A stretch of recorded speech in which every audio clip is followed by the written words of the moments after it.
we go again. I spent a lot of my time since last session grinding my characters. I had like 3 pure grinding sessions for over an hour each, and I got my characters from like level 30 something all the way to like 50 something, and pretty much now I feel like I'm undefeatable.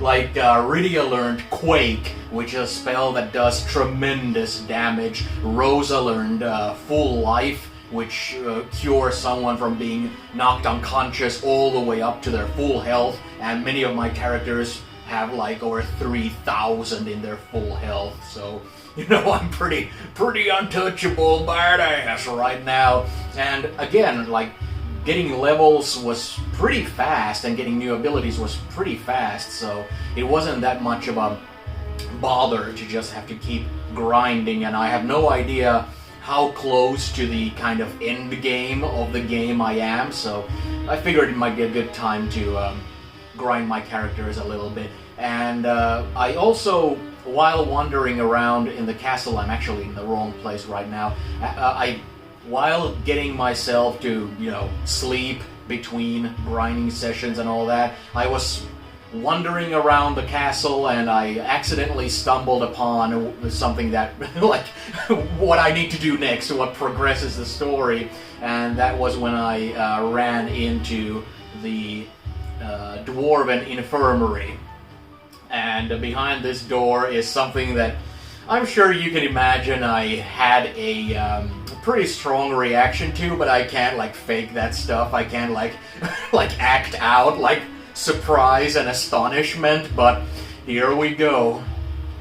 Look at that. Look at that son of a bitch sleeping in that bed over there. Like, I've made fun of it before, that in Final Fantasy games there's no such thing as fall damage, where falling from like a skyscraper's height just kind of makes you like just become a little bit groggy, or maybe like you get knocked out and you wake up later in somebody's bed or something and you're like, oh man, that was a rough tumble.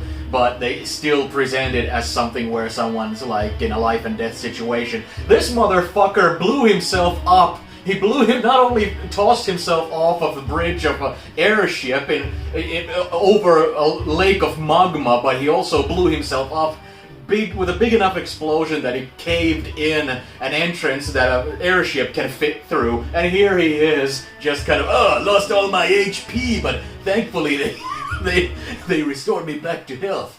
Hey, where's my food? Sid! I can't believe it. Well, neither can I, you son of a bitch. How did you... Who is this geezer? Geezer-oo? Who is the snot-nosed kid, son? What's you on about, Windubaggo? You got a name to go with that yap of yours, runt? You're speaking to the edgy, a prince of Ebriano. It's hard to believe, but it's true. I'm also handsome and really skilled. Just twirled around. Stop that! He's in no condition to be antagonized by you. Ha ha! Rydia's got you whipped, eh, kid? Shut up, Jesus! So, what of Golbez? He still holds all the crystals except one. But we can't go after the last crystal, since we left the Enterprise at the surface. We've taken an enemy airship, but it can't fly over the magma. I guess it's time for me to shine again. What will you do without me, hey? What? Back to bed. Wait till you heal. Can it and give me a hand. Kinda whoop ass. I think he's fine. Yeah.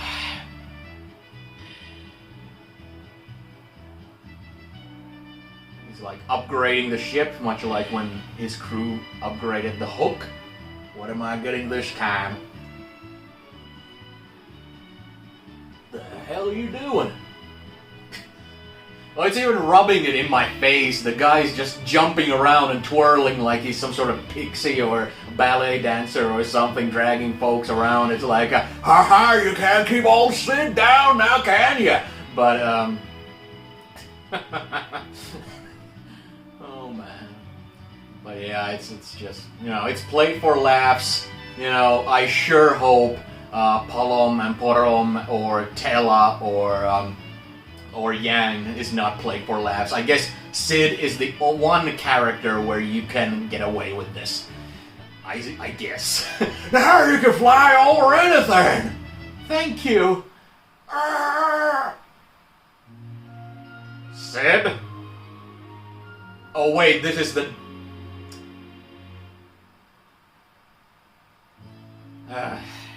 rubbing it in my face again. That was the theme when characters who actually died for real. Like, it was actually a point that when Sid blew himself up, that theme didn't play. It's been playing for everybody else before that, but it played now. It was like, yeah, I'll use my last gasp of breath and life to upgrade your ship, and then he dies, and then he's just... He must be pooped. He's overworked himself again. Thanks, Sid. Yeah, well... Well, there you go. Okay, so the King Geot, the king of the dwarves, gave me his daughter's medallion that's supposed to open a door to the dungeon that the last crystal is in. But I figured since I have now the ability to fly anywhere, this map is rather huge, so I think I want to look around a little bit first. I can't recall even where... Yeah, flying over magma, son! Don't care about them toxic fumes or nothing. I think that's where we came into this underworld. That's the cave-in, or the cave entrance. And, there's all sorts of more familiar and less familiar locations, perhaps. This looks like it's mostly just land mass. So, actually, let's take a look at this continent first. Let's check out this continent before I move into any of the islands. Yeah, getting a better picture of this location. At first, I was like being kind of negative that there's nothing but just one castle. This whole place is just in order to have a single castle here, and that doesn't seem to be the case. So there's the Tower of Babel. Let's see what's on this island. There's at least one cave here.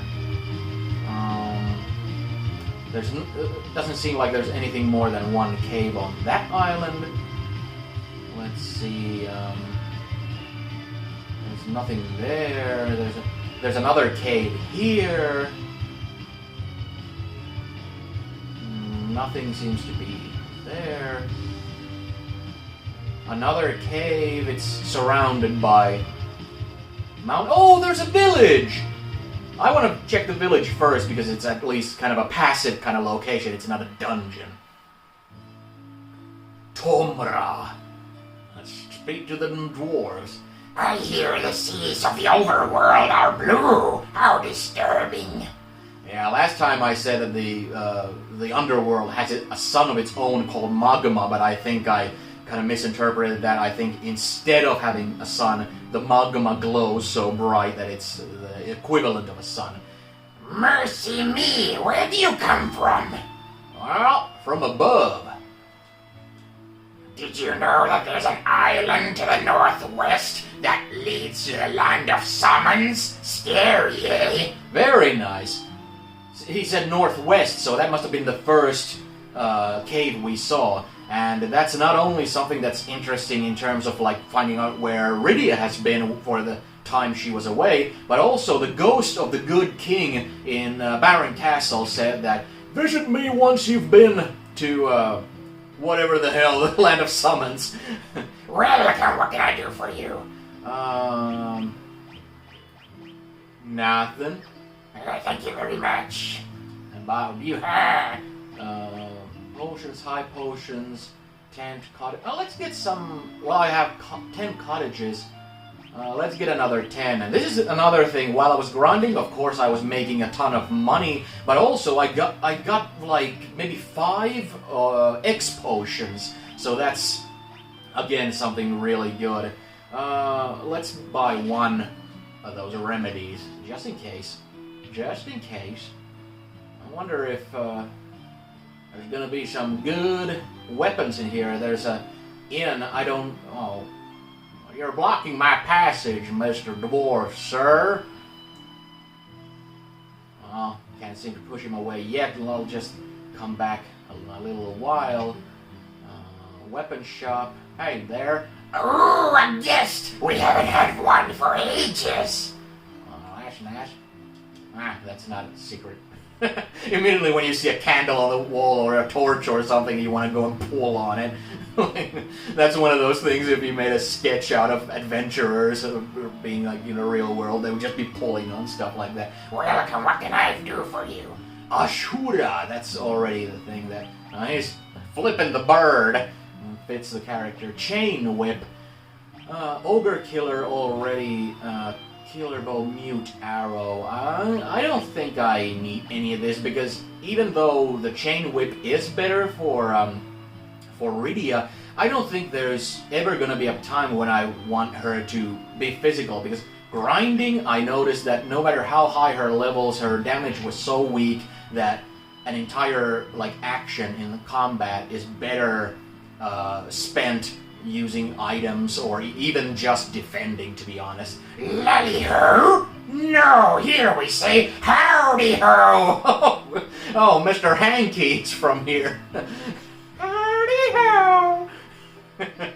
Well, it's a good thing to have, like, if you have dwarven settlements on, like, opposite ends of the map, that they have some culture differences apart from just the color of their clothes. You come from the overworld, mercy me. So there really is an overworld. Howdy-ho! So the castle's had it rough recently. What happened? I'd love to tell you about it, but there's not enough dialogue. Oh, what's this? Howdy-ho! Take our stuff, it's free!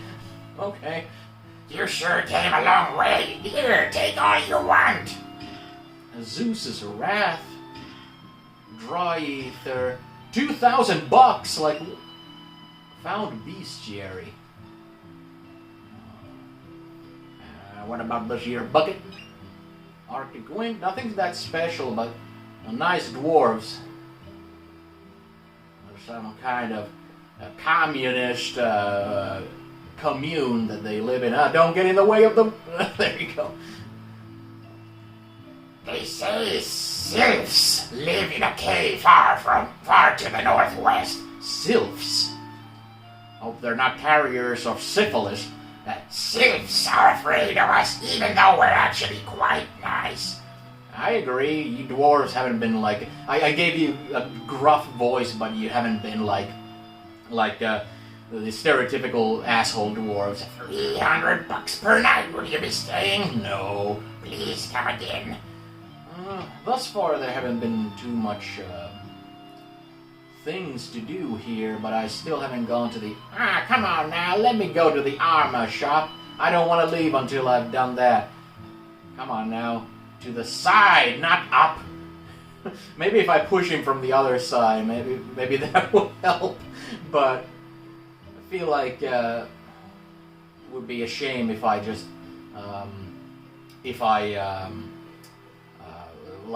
shrugged this place off too soon. I want to see what's in the armor store. Let's... God damn it. Whoa! Okay, I was just about to go pull on the candle. Hey there, Mr. Dwarf, sir. Welcome, what can I do for you? Diamond shield, diamond helm, diamond armor, diamond gloves, gold hairpin, diamond armlet. Oh, yes, please. 2 of those. 2 of those. 2 of those. 2 of those. Gold hairpin, 2 of those. And 3 of those. Yes, thank you very much. it pays off well to be be loaded with cash. Let's see. Diamond shield, diamond gloves, diamond helm, diamond armor. Diamond armlet. Nope. Okay, that was it for her. Cane, diamond shield, diamond gloves, diamond helm, diamond armor. Rosa, it was like diamond armlet, yes, and then edge. Diamond armlet, and that was it. Alright, yes. We're armed and lethal. Hey there. Oh, I guess we haven't had one to eat for ages. Now get the hell out of my way. Oh, by the way, if I go outside now through here, can I push the son of a bitch out of the way? Get the hell out of my way. Oh yeah, he's this one. Okay, well, there wasn't anything that special in here. That's kind of a bummer. I expected there to be more. Well, we'll see. Same thing was with the... well, actually, no. The when the with the Mithril village, there was that mine there. So who knows? There's still that one location here. Oh, there's another town. Very nice. Cockle Smithy. Oh, it's just one building? Are you Mr. Cockle? Hello there. The master lost his spark. Now he just sleeps the days away. Oh, that's too bad. This is Master Cockle's workshop, home of the world's finest blacksmith. That sounds promising. I don't know if the idea of like ultimate weapons and such, how early they date back in Final Fantasy games, but if there's like a place like this, I would hope some character might get something like that. Nice. Oh no, he's not a dwarf! My smithing days are gone! I won't forge another sword until I find the legendary ore, adamantite. Oh, wow! Yeah, that's actually, yeah. I don't have it, of course. Nothing happened. But that tells me it's something I might find, so... Maybe he'll forge something of an ultimate weapon for me at some point? Let's keep this place in mind, so it's the... like the... Hell Flapper! Let's just beat them in the most straightforward way. Yeah, 3,000 points of damage. This is getting ridiculous. But let's see if there's anything else on... No, nothing else on this patch. So basically now I know that there's like 3 caves. There's one on the northwest, which is most likely the Land of Summons because they said northwest. Then there's another one on one of the islands below, and then there's... Oh, that one has now a dot on it, so I'm guessing that's where we need to go to advance the plot. So let's go from up to down in chronological order. Let's actually save at this point just to... If we're in way over our head, but I don't think so because I grinded like crazy. Okay. Oh! Okay, so there's like, when there's like streams, it affected me somehow. Did I get poisoned or... Oh, Cecil at least lost a little bit of health. Maybe everybody lost a little bit of health, but that most likely wasn't much. Yeah, it wasn't that much. Okay, so... Alright, Evil Dreamer. Let's use Blitz. Let's see how they like that. Fira. So yeah, also during my grinding I got more familiar with the blitzes that Edge uses. They're basically just spells, and they're Oh, okay. Well, fuck it. Let's use Quake. Let's stop messing around and bring on the heavy-duty stuff, but I still want to...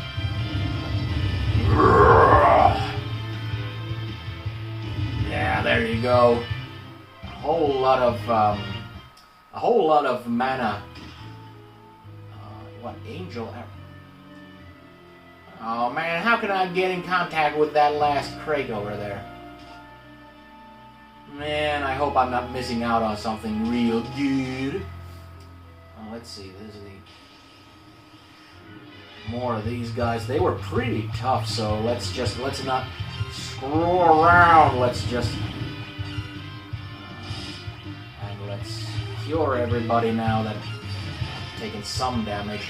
I'm overdoing it with the strongest cure spell right now, but then again, when your hit point maximum is so high, it can also be very like it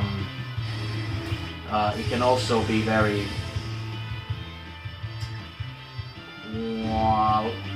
it can be kind of what's the goddamn word? It can be kind of deceptive that you wind up taking a lot of damage and you're not paying attention to it, and all of a sudden you do need a lot of healing. Oh, okay, they put her to sleep.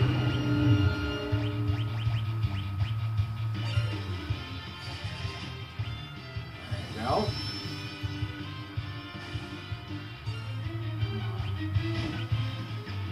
There you go, okay. I wonder if the sleep sticks. If it sticks, no it doesn't. Alright, we're good. We're good, bye. Let's see, this leads somewhere... there wasn't any, like, goodies here, but this was something that... Mammon! This was something that... you could, like, miss if you wanted. Oh, okay, she got Berserk put on her. Doesn't really matter because she is pretty good with her attacks. Nothing crazy, but she is still fine. Better than Rydia. But, yeah, that's the thing, she's the only one who can cast Esuna, so that is kind of a big thing. But then again, I have those antidotes with me that heal any condition, so... and again, that's not something that sticks. No, that's good. Sylvan Cave. Well, there's somebody's house up there. Very nice. It looks like they live... Oh no, those guys! Oh no! He turned into a toad? Okay, yeah, okay, this place is like, what was it called? Remedy. No, you know what? Screw this. As much as I've kind of grinded myself, these conditions, like, look at that. He's been put, like, under so many conditions that that's no good. Thankfully, Esuna heals all of that, but yeah, that's tough. I don't know if I want to be fighting those guys. I feel like I feel like I want to just run away from these battles and just fight the main bosses and some such. Oh, okay. Maiden's Kiss. Fairy Rod.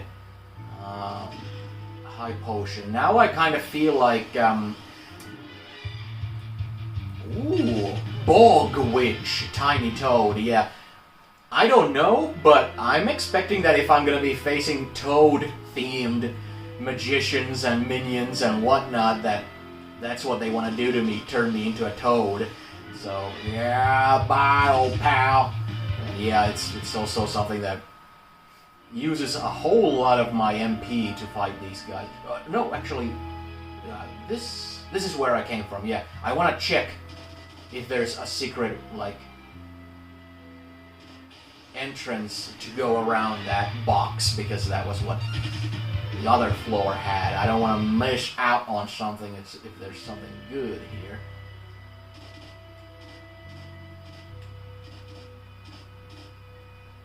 Man.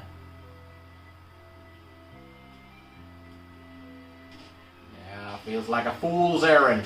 Maybe there is, but it's available from another room that's next to this one. Even though the map doesn't show anything like of the sort, but but there is the below level. Maybe the below level has a way to get to that. I don't know, but we'll see. I haven't suffered that much yet. Oh, what's that?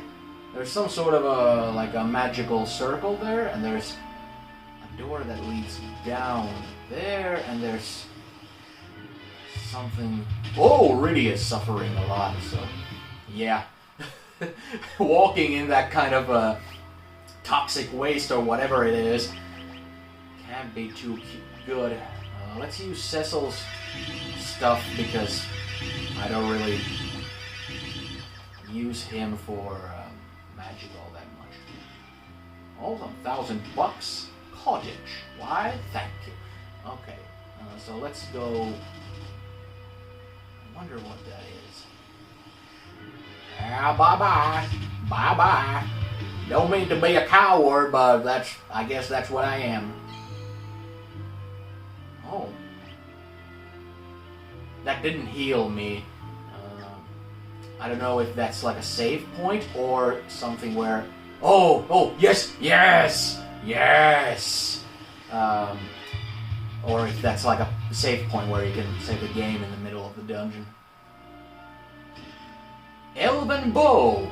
Excellent. Let's see if that's great.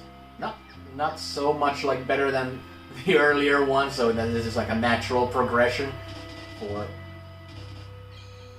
for her in terms of weapons, but yeah, that's really cool looking. I really appreciate the Pixel Remasters art design because it's my favorite kind of Final Fantasy look, the look of Final Fantasy VI. Especially with the enemy sprites during a battle. But oh shit, Rydia is really hurting. Yeah, this is definitely like a part of dungeon design, like draining my resources.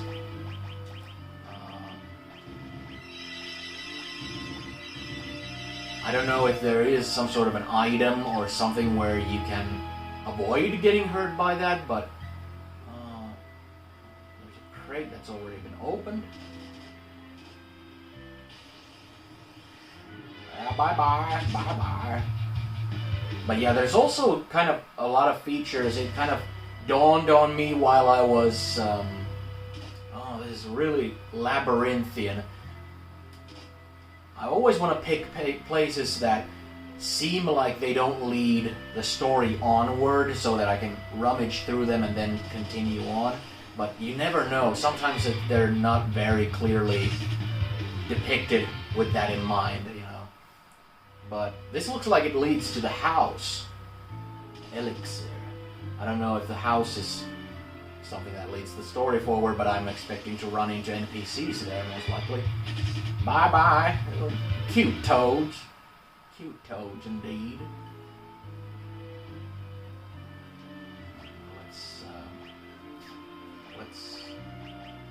If nothing else, I would like for me to get a chance to rest in the house. That would be nice. Oh, there's nothing there. Oh, Sylvan Cottage. And there's pixies, very reminiscent of Final Fantasy VI. Yikes, humans! Go away! We won't hang Yang over... Oh. Yeah? What the?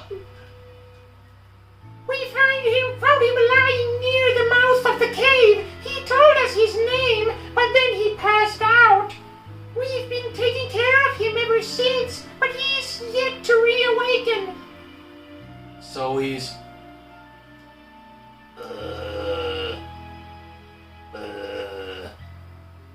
Oh shit. I mean, I said, like, I hope they don't play, like, Yang not being dead, even though, again, he blew up. I was expecting him to blow up in the explosion like the frigging Mortal Kombat fatality or something, where there's no coming back.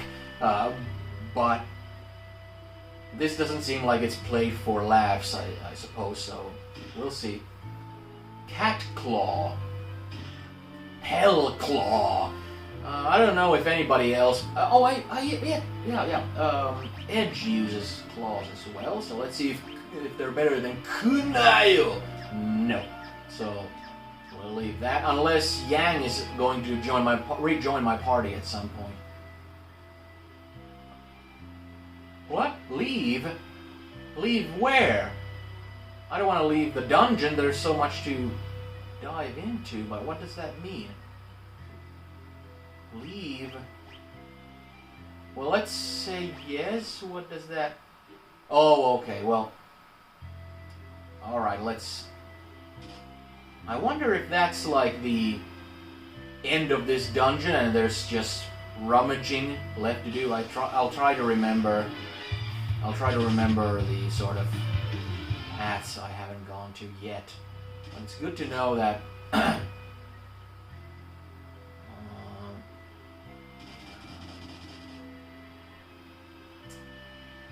Let's see. This is the only route I haven't taken yet. I went all the way to the end, and there was still this one. Yeah.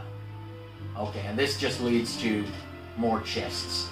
Suma Drop, Golden Apple, Arctic Wind, Ether, Trophy Earned, Veteran Treasure Hunter, okay. High Potion, okay. So, yeah, I think the quickest way out of this place now is just to go back to that cottage and just press the leave thing. So this dungeon has now been thoroughly searched. Got everything I wanted out of here. But this... I don't think this was the Land of the Summons thing. I think this was just another cave, but there were Sylvans here, the Pixies, and all of these kind of magical, like kind of scary fae and kind of folk tale kind of things. And they definitely were afraid of humans. That seemed to be like an ongoing theme. Let's well, actually, no. Let's make kind of a cheap, and that's our next target. Let's go to the where's that village? Where's that? Oh, this is actually like, yeah, wasn't the dotted location. This was the dotted location because I've been here. But still, I'll continue on with the chronological order of. Here we go. Get out of my way. No! Now I want to go rest my weary bones. I don't want to... Stop denying me entrance to your cozy beds. I didn't know I could do that. I didn't know I could just squeeze, like push into him until I go through. Yes, please. Good night. Well, okay, so Yang is alive, but he's basically comatose. But at least he has, like, pixies. Oh, and Yang told us to, like, tell my wife I love her, and all that. Well, now we certainly have stuff to tell his wife. But that's not yet on the table where... I don't even know if we can leave the underworld at this stage. Whoops. Let's go ahead and save the game once more. And head on into the dungeon.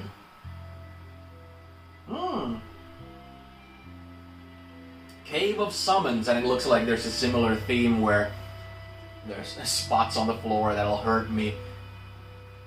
I passed through here when I left the Land of Summons. Perhaps we could go ask Leviathan for help. The sea monster? I mean, she said it swallowed her and took her to the land of summons, but that's all I know. If it's like a vicious sea monster that attacks ships for fun or something, I don't know. I don't know what to think of that. Oh, summoner. Oh, summoned like a goblin. I'm not that afraid of goblins. There you go. Let's just kill the goblin. We'll see what sort of monsters we'll deal with in here. I'll expect that I will be fighting the monsters I encounter here. Phoenix down. And not run away, but if they're the sort like... Okay, the summoner character definitely seemed like a pretty straightforward and simple thing. So I'll just tap away. There's still regular monsters, nothing worse, so no strategy really needed at this point. So, even though I said I've never used Rydia's attacks, this is just me in my grinding mode, I guess. High potion. Ah! Okay, we're still fine. Ooh, warrior. Mini Satana. Alright, let's take this stuff seriously. Quake. Oh no. White magic. Esuna on Sissel. Oh no. Oh no. Yeah, let's get the hell out of here. The mini Satanas are... Oh, okay. That's nice. But yeah, those guys are, again, like, I said it last time that the worst thing that can ever, like, the worst condition that can ever befall upon you is being spun around so that you attack your own friends. And my guys being so, like, beefed up right now, it's never been truer. So I don't even, like, I have one character who can do the whole Esuna thing. If that happens in boss battles, that's one thing. But if it happens on completely skippable, regular battles, that's another. Hell Flapper. High potion, alright. Ah! The magma burns. Oh, it really, really burns. Belphegor. I think I've encountered those guys before. Again, I really... These have been the sort of dungeons where you truly appreciate Cottage. You truly appreciate the kind of rest spots that the game has throws at you right before a boss battle begins or something, because this is just, you know, you're just passively getting damage and it's basically unavoidable. But this is also a pretty good, like, ooh, Arachnid. That's pretty damn strong.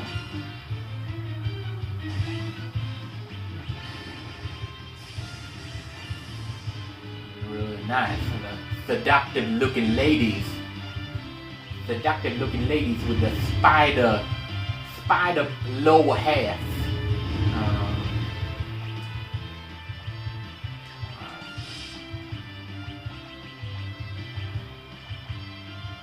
Oh, damn, okay, I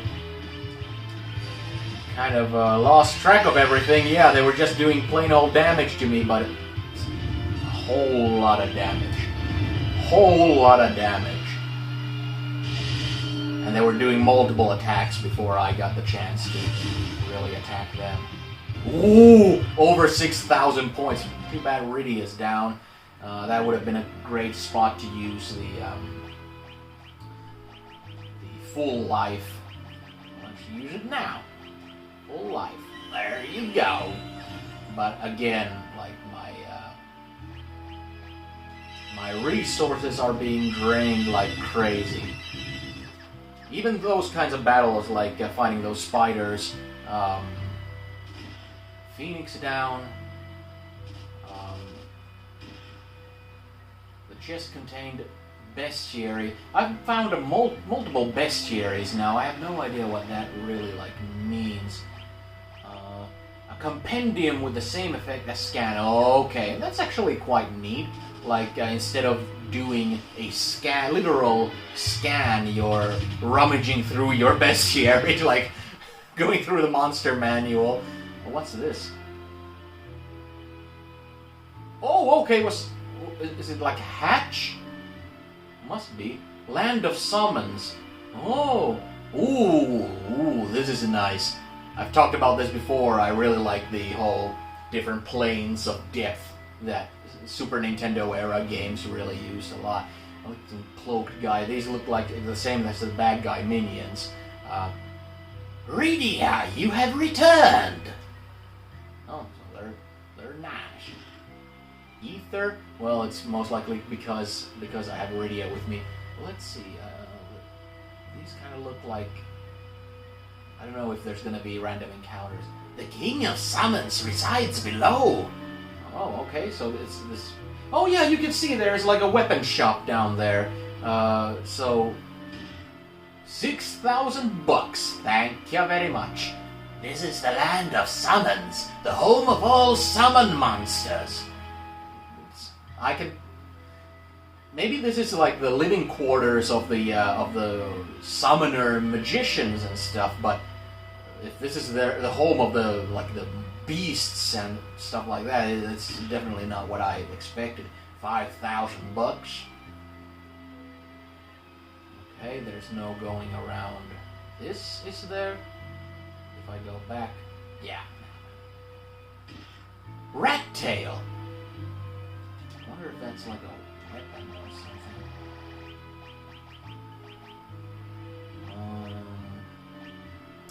Where is it? Where's that rat tail?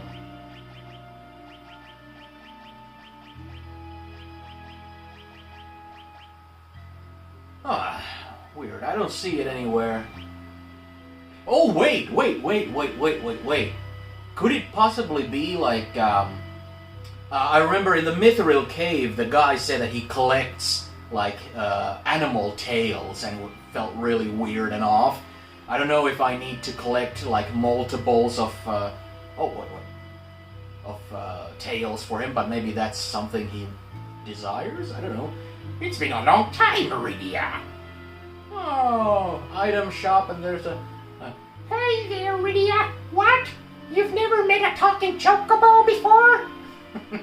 Oh, okay. Don't make too many, like... he has, like... Well, what can I do for you? Cures Allies of Silence. I don't really need anything. Whoa. 1,200. Well, yes. Yes, I do want to stay the night because I've been walking in the lava and spending magic points like crazy. All set. Well, hi there, folks. What's happening? Titan's got nothing if you cast float. Okay, I don't know. Titan, okay. Chocobo, Shiva, Ramu, they all live here. Okay. How's Ifrit? Still hot-headed? I don't know how I feel about this. In Final Fantasy VI, the Espers, the creatures you summon, were... Well, okay, there's a frigging beholder. Well, it's the whole self-destruction monster, but he looks like a beholder from Dungeons and Dragons. But yeah, it's like...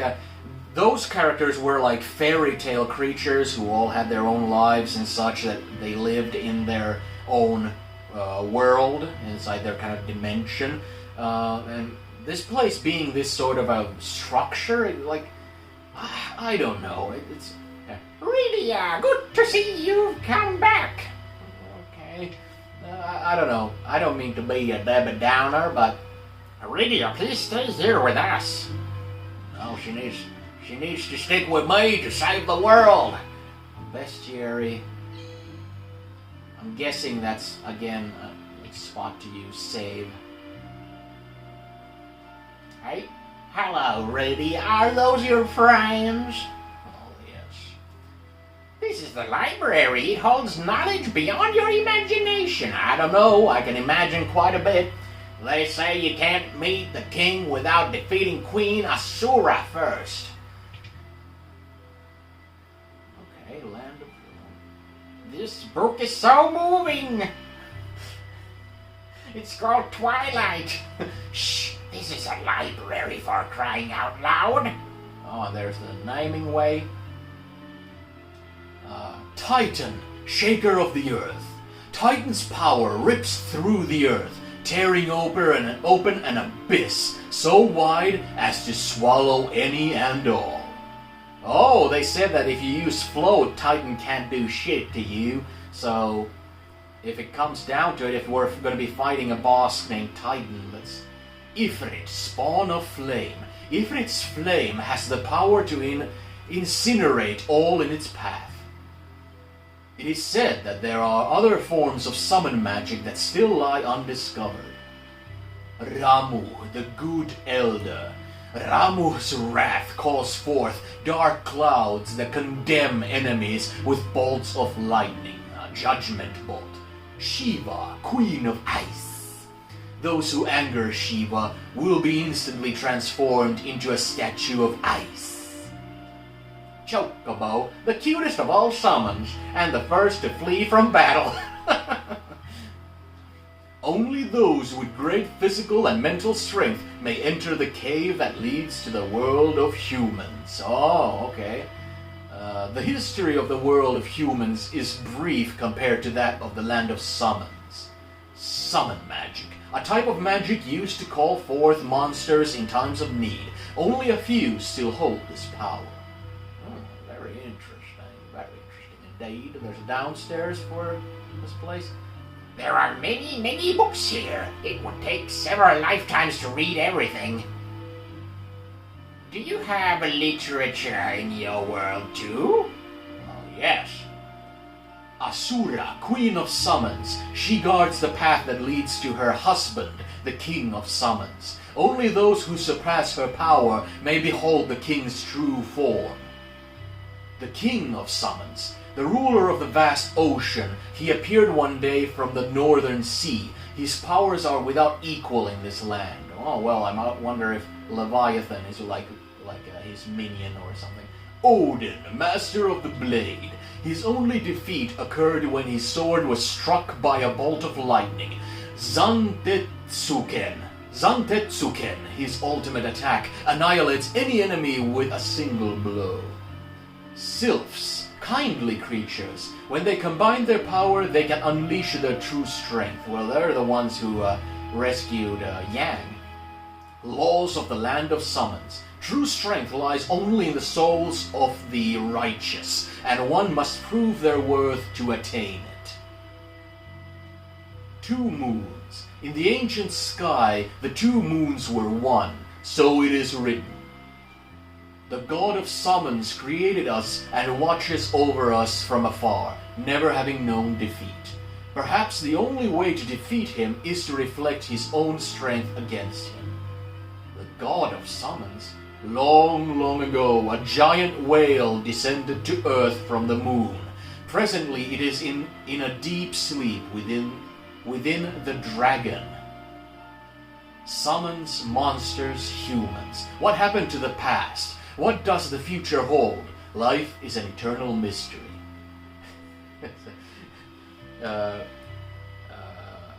What's past is history, what's future is a mystery, and right now is a gift called the present.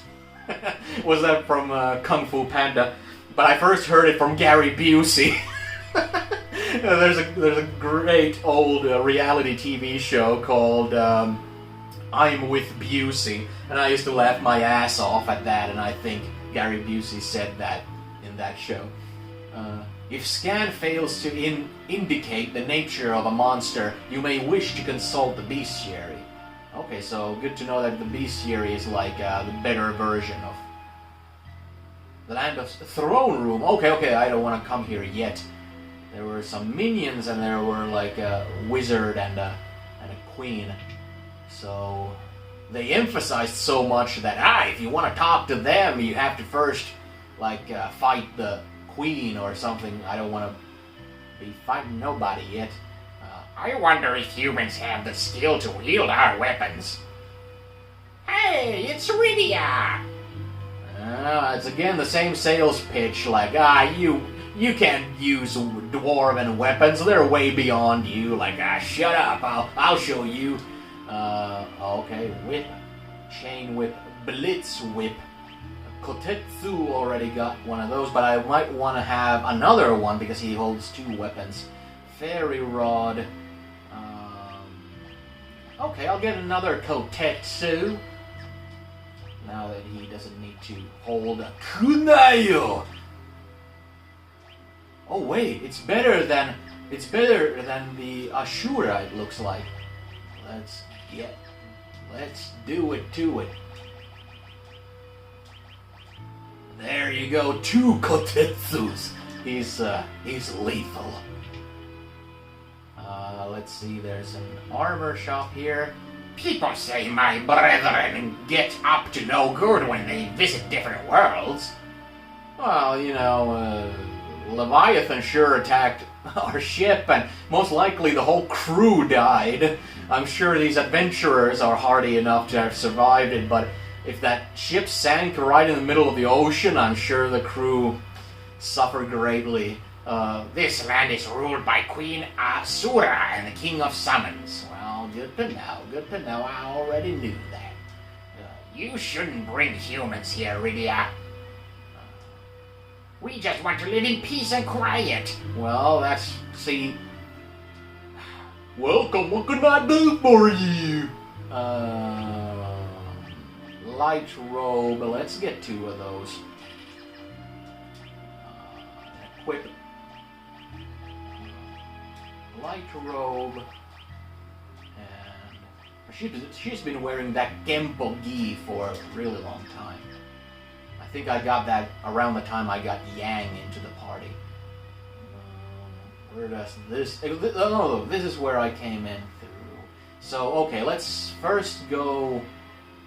Was this the place where... Yeah, this was the resting place. I got that, but one of these locations was this one where you had the... Yeah, let's see if this is a safe spot. Yes. Very good, because now I'm gonna go to the library's basement to see if it's indeed time to do battle. Oh wait, where was the library? Here. Right in front of your face! Let's go, let's talk to them royals. This is the royal chamber. You must receive permission from Queen Asura before you may approach the king. Let's speak to the queen, then. Queen Asura! Rydia, dear, what brings you back to us?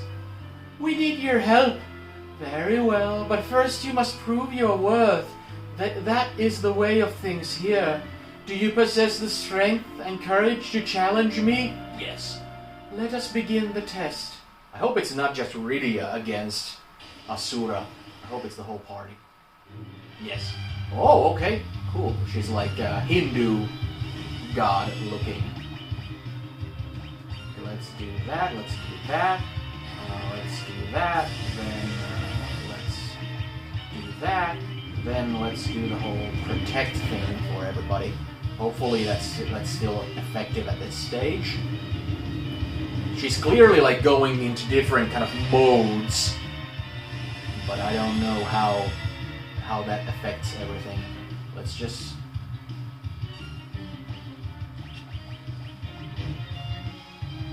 I don't know how good these ninjutsu techniques are going to be in a fight against the boss, but...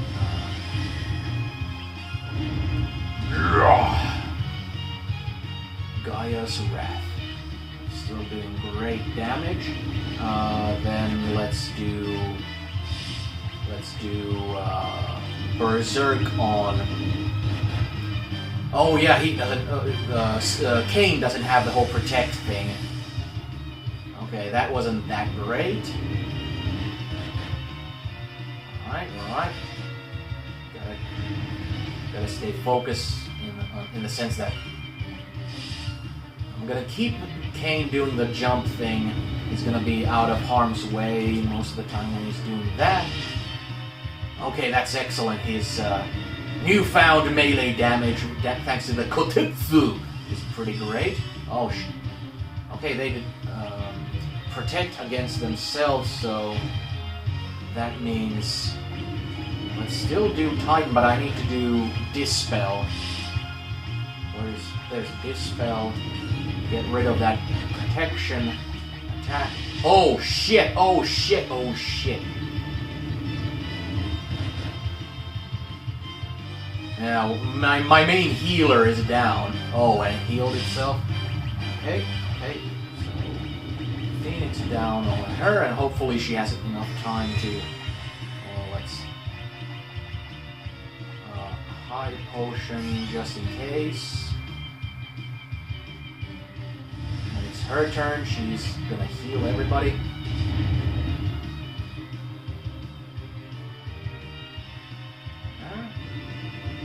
I'm guessing the Dispel didn't go off. I kind of missed that because I was looking at the bottom of the screen.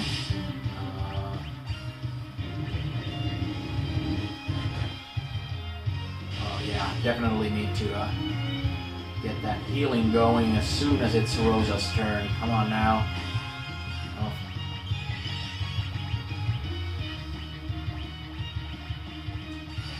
Thankfully she's really fast with that, but let's see how she enjoys Quake. She's floating, it might not do anything. Oh, it did. And also very good damage indeed.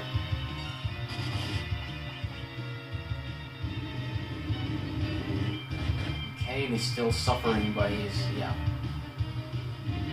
Need to heal him before it's time to go for another jump. Oh, okay, I need to heal Edge as well, so it's... Come on, don't attack them. Oh, man. So now I need to do the whole full life. Well, the boss is definitely healing itself, but it's not that big of a deal because it's... And I don't know if this is going to be like a tag team sort of elimination thing where I'm going to eliminate her and then when I get to speak to the king, is it gonna be like the king also wants to fight me type of thing? And I'm like going full, like spending all my magic points. Oh, there you go. And everybody's gonna get the XP thanks to the full life. I didn't really figure the boss out. I don't know what the changes of the face. Maybe one of them was about healing. That actually reminds me a lot of the Final Fantasy VII fight that Yuffie had with her father. You have proven your worth, Rydia. You may summon me whenever you desire. Very nice. So Rydia has learned Asura. Very nice. I wonder if I can leave. Yes, excellent. So it's like the queen gave us permission. We're like, we're gonna talk to you in just a little bit. Let's first go and sleep and save the game and then return. Oh man, oh that's... Yeah. Well, we've won the audience with the King of Summons. Haven't run into Leviathan yet. Don't know if that's gonna be a factor. Let's see. This was the saving spot. Yep, here we go.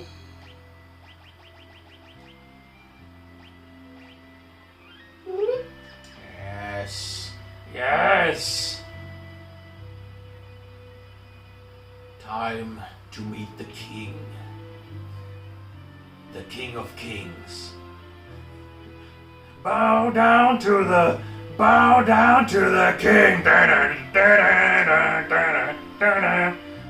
You are the first to defeat Asura, but you cannot overcome evil with strength alone. A strong spirit is required to steer one's powers toward righteousness. Well, one of my party is a goddamn paladin. Hasn't he, proven enough? Will you test your spirit against mine? Oh, yes.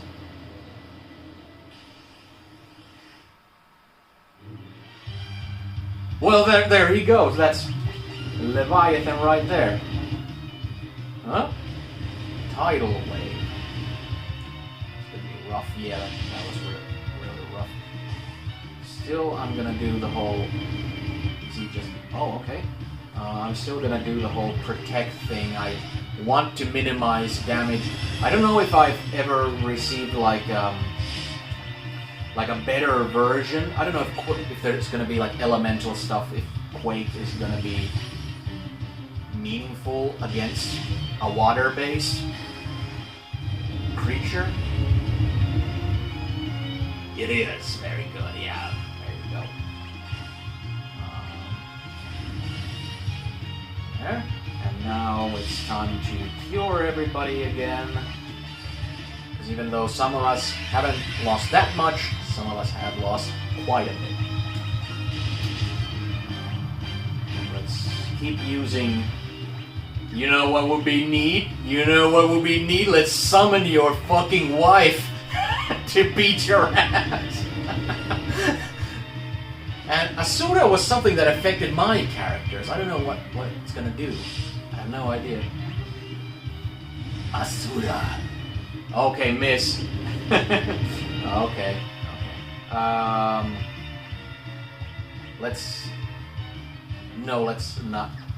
Let's do the whole berserk thing on Cecil. Keep on jumping, Kane. Keep on jumping. You jump between loyalties easy enough. I don't know what he was all about when it came to strength alone isn't enough. You need to test your spirit as well. And again, it's just another battle about beating someone to a pulp. Come on, Kane. It looks like he doesn't do anything really besides that. It's just a really strong attack against everybody, and then when Rosa counters that with her healing, it's it's completely undone. So it is pretty straightforward and easy peasy. From the looks of it, things might change.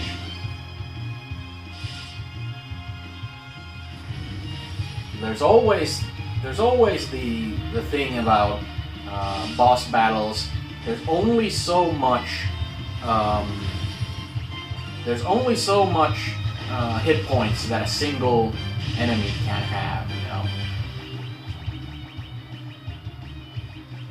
And when it's something there you go. When it's something this many tens of thousands, and you start to calculate how much, if your guys are doing thousands of damage points per strike, it's pretty clear that, it's not going to take that long. Indeed, your spirit is righteous. I, Leviathan, King of Summons, shall serve you. Rydia has learned Leviathan. Very nice. Now I didn't get to see what Asura does to beef us up. Well, honestly, this place seemed again like this was it. I've rummaged through everything. So this kind of feels like this is it. This is the land of summons. The pixies, the Sylvans, they live in a cottage, in a cave. That's their magical land of fairy tales and whatnot. And for these guys, it's this kind of kind of a magic school, perhaps, or some sort of, you know. It made me think that there's like an actual world of summons, and they're just kind of maybe like what's the word?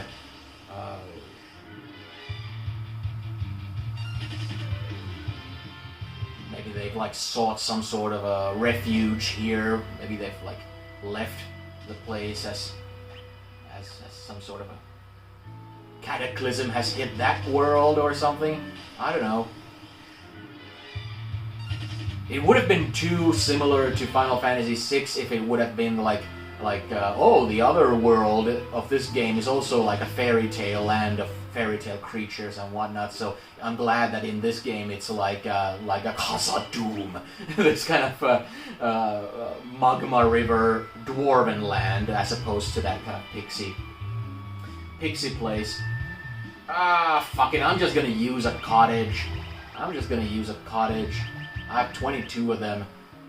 You know, I don't want to go to another one of these dwarven villages again. It feels kind of lame. But now those two places have been dealt with, so now there was only one dungeon left, and that's this right here. So this must be the thing that... Oops. Whoa, I didn't know I could land on these higher planes, but there's no way down from there. Sealed cavern. Here we go. The way to the Jewel of Darkness opens only if those able to show proof of their rite of passage. Okay, so look us a necklace. Oh, rat tail! I'm sure I can give that now. I'm pretty sure of that because it's right there. Look us necklace. Melon. In we go. Okay. Let's see. Wonder what kind of enemies were. Oh, Miss Vamp. What was she called last time? In the last dungeon, it was like the Dark Elves, like magnetized dungeon that we visited, and it was like Draco Lady. Now it's Miss Vamp. A stronger version, a brunette this time. Oh man, I love the color scheme of that bat. Makes me think of like Gengar or something from Pokemon. I love that color scheme. One day I'm gonna be using that in some sort of Warhammer project. One day. Okay, that leads somewhere, and this leads somewhere. I wonder which one. Screamer. I wonder which one is gonna lead to more treasures, and which is gonna lead to progress the story. There was a crate here. Bestiary. That's one of those words. Is it bestiary or bestiary? The door has transformed into a monster. Okay. Mimic trapdoor. Okay, let's take this seriously. This might be as serious as a boss. You never know. Quake. Oh, okay. Well, thankfully I didn't spend all that much MP on it then. Okay, well if this... Oh, okay, good. This leads... Oh, it's a heart-shaped place. The chest contained an ether. Kotetsu! I already bought 2 of those. So this is like the same as with the Dwarven Axe. Right after I buy it, I find it. But then again, I got good use out of these Kotetsus fighting the royalty. Yeah. There you go. Damn snakes. Climb the rope. Okay. There we go. The door has transformed into a monster. Is this the same thing? Yeah. So let's just tap tap tap away. Oh. Surge. I hope it doesn't have any like mechanics to steal my items or something. That whip, by the way, was pretty goddamn ridiculous. Under 100 points of damage. well, he didn't have an opportunity to steal anything regardless. Okay. There's multiple doors here. High potion. There's 3 doors here. Let's go in order. Ah, another monster. Tap, tap, tap away. That's something I'm not very fond of personally in Dungeons and Dragons games, you know, the mimics. I mean, mimics are a classic monster. They're something that's easy to make into like a mascot or something of the game, kind of like owl bears or anything of that nature. There's nothing here. Is there like a secret? Okay. So this was just a red herring. But yeah, it's one of those monsters where I feel like it's a fun classic thing, but it's something where I think every time you put something in front of the players, you're basically teaching them. You're like prepping them for how they should approach obstacles and things that you put in front of them, and I think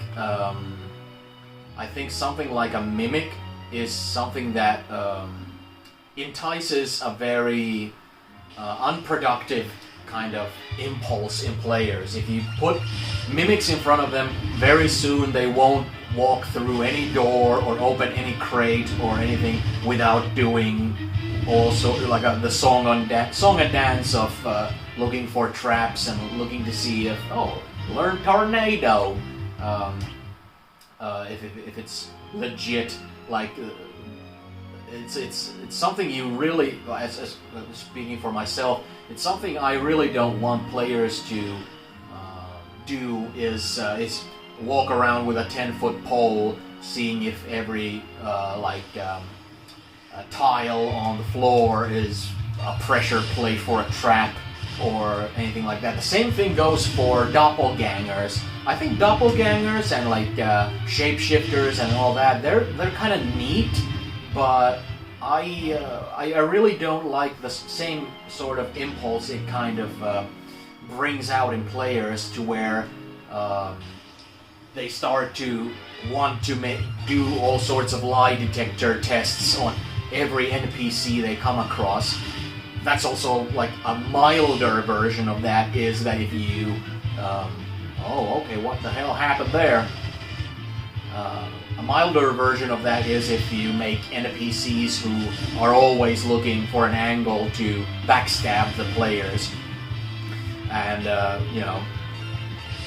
that trains the players to approach every NPC with the expectations that there's a very high probability that, oh fuck you, there's a very high probability that they're gonna be betrayed and backstabbed, and especially if players are fond of their characters and aren't like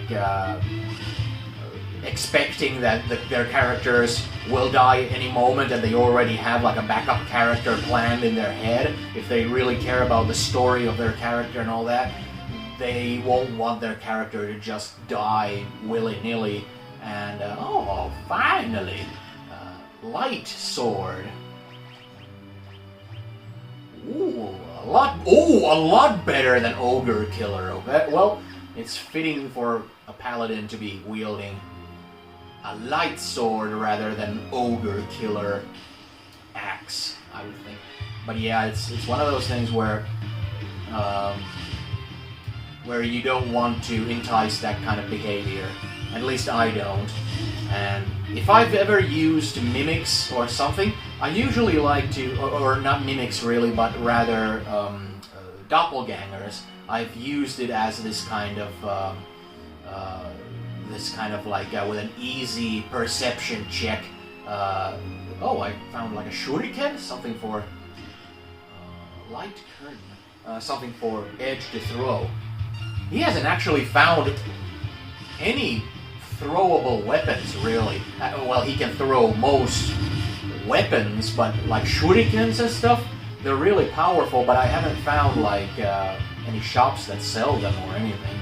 It's kind of a bummer, because I remember when I was playing Final Fantasy VI and with Shadow, the shurikens were like a must. That was like what made the character really like pop. Let's see what items I actually even got. But yeah, what I mean is Fuma Shuriken. Light curtain, same effect as okay. So nothing that special. But yeah, it's like okay, have your players roll like a simple perception roll, or if their passive perception is like over 15 or something, if they have the perceptive feat and stuff like that. I find it neat that when you're like really close to someone, you might see that they have like maybe like their pupil has like something weird about it, like it was like all these sorts of AI art style things. Maybe you notice that they have an extra appendage, like a extra thumb on the palm of their hand, or maybe they have 2 rows of teeth in their mouth. Maybe all sorts of things like that, where maybe their skin is doing some sort of ripples, like a wave of ripples, kind of like with T1000 at the smelting factory, where it was just like things like that. Things where you notice them automatically if you're perceptive, if you get close, and that the doppelganger would like to stay further away from the players, but if the situation winds up to the point where they're very like nose to nose or something, their shenanigans and their abilities won't stand up to scrutiny. It's kind of like how I love illusions, but I think illusions can be overpowered when you have to make the intelligence roll to figure out if they're illusions or not, because that again entices the sort of like make an intelligence roll for everything that is at all suspicious. Instead, I would much rather just describe things being kind of off, or that entices the players to maybe ask questions. And I don't know, maybe that's what I'm describing is basically like doing a player recommending it. Can I make an investigation check? So, you know, that's kind of the same, but that's like for example, invisibility. People often think that invisibility means that you turn actually invisible, when it's more like, okay, characters who base their perception on vision have a really hard time picking you out, and because of that you have an easy time hiding yourself and all that stuff, when it's much more like being like the Predator, or having like a camouflage color or something, where if you're indeed hiding and you're staying still and whatnot, you're hard to spot. But if you're just moving around like the cyborg ninja or something all around, and you might cast a shadow or something like that. It's things like that might another Kotetsu, Black Cowl. But yeah, I love descriptions. A hood that prevents sleep. I might want to give that to Rosa, because Rosa is the last character I want to fall asleep, because she casts the Esuna spell. What the hell? I think I went through all the okay, I see.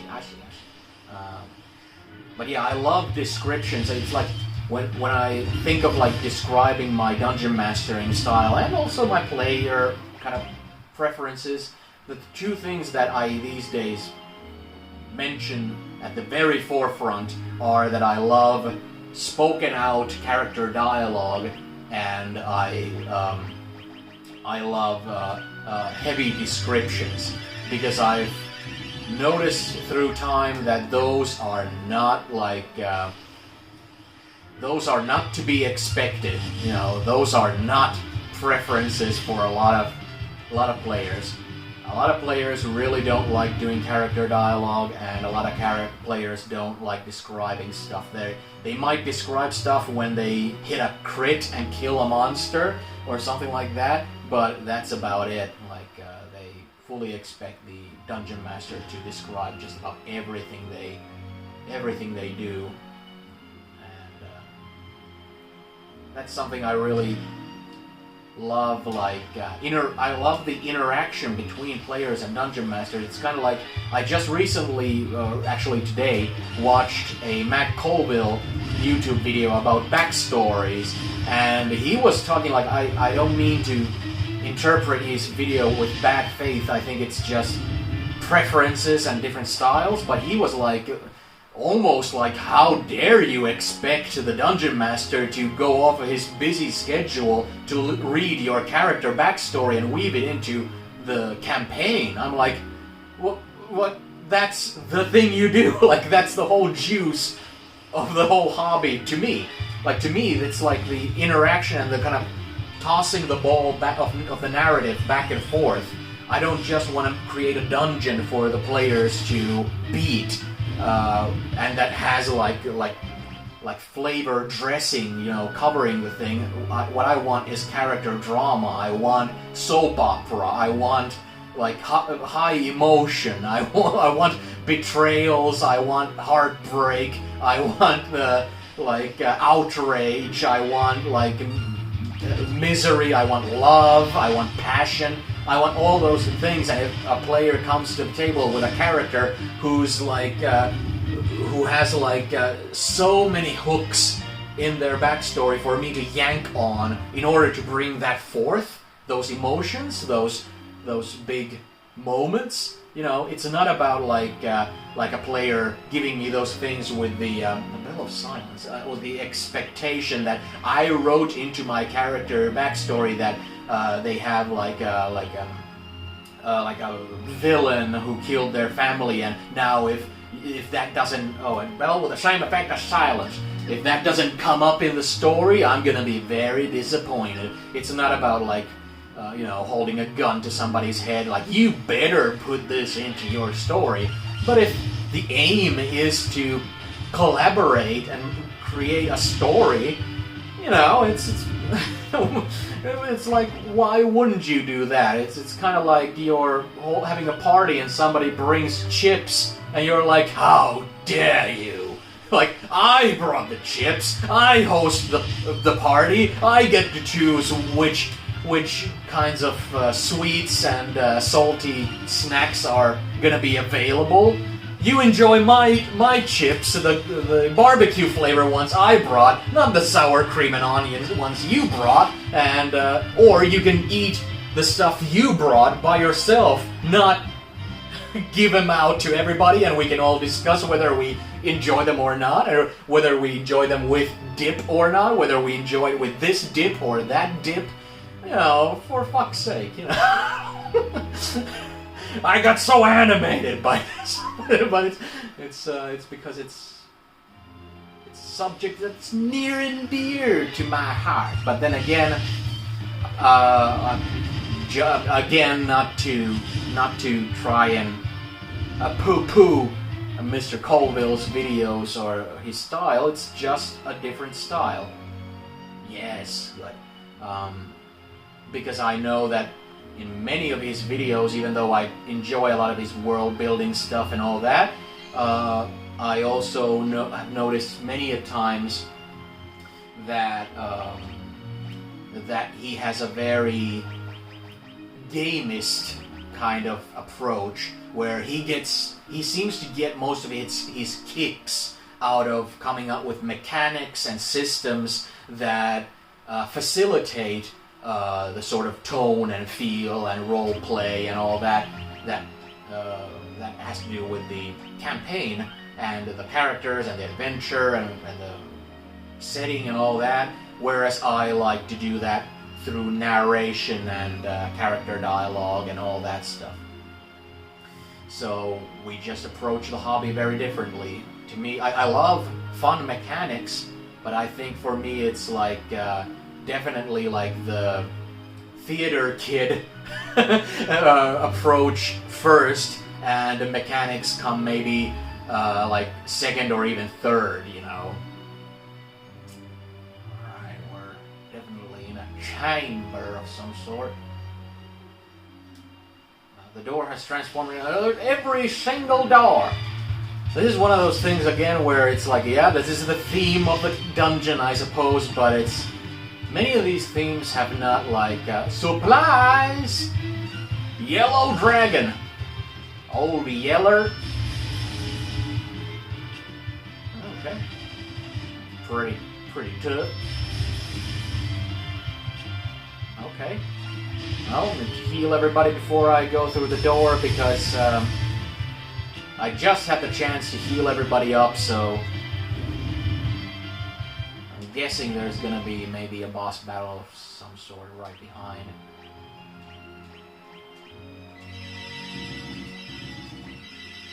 Here we go, here we go, here we go, here we go! Yes. Crystal. Oh, feels so good to actually be able to walk up to a crystal and grab it and not have somebody transport between me and the crystal. It's like, oh my god, obtain dark crystal. Ah.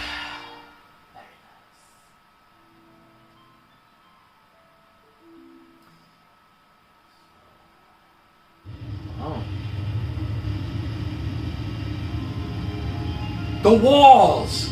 They're moving! Removing the crystal must have set off a trap. So much for a smooth exit. Oh, okay. Demon wall. Okay, let's this is most likely going to be just something that let's try Leviathan. If it's like creeping closer and closer. Tsunami. How much is that? Ooh, nice. If it's gonna be just creeping closer and closer, it's most likely more about having a timer on the battle. Like once it's caught up to me, there's no more room to go anywhere. But then again, if it's like that, then I would think that it's made so that you can beat it even without the whole crazy grinding I did, or going into the optional dungeons I went into.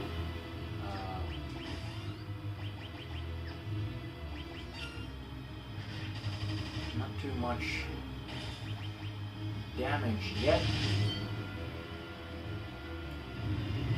Yeah. Definitely reminds me of... Oh, there you go. It wasn't even halfway there. Reminds me of Final Fantasy VII when there was a very similar wall monster. Even though this had much more of a kind of a fossil kind of feel to it. All right. Nothing to it though. Yeah. Let's get the hell out of here. I would very much appreciate some sort of a quick exit type thing. Even though I... Let's see actually.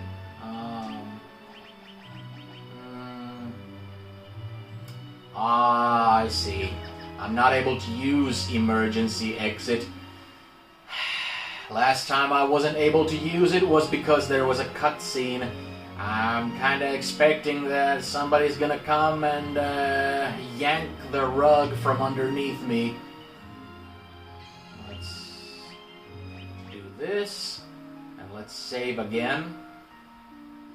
I'm pretty confident with my abilities so that I wouldn't need to constantly be saving, but it's more about having to just drudge through dungeons.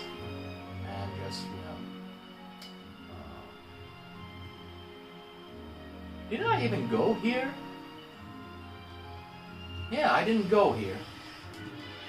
I was just about to beat his ass, kick the door down.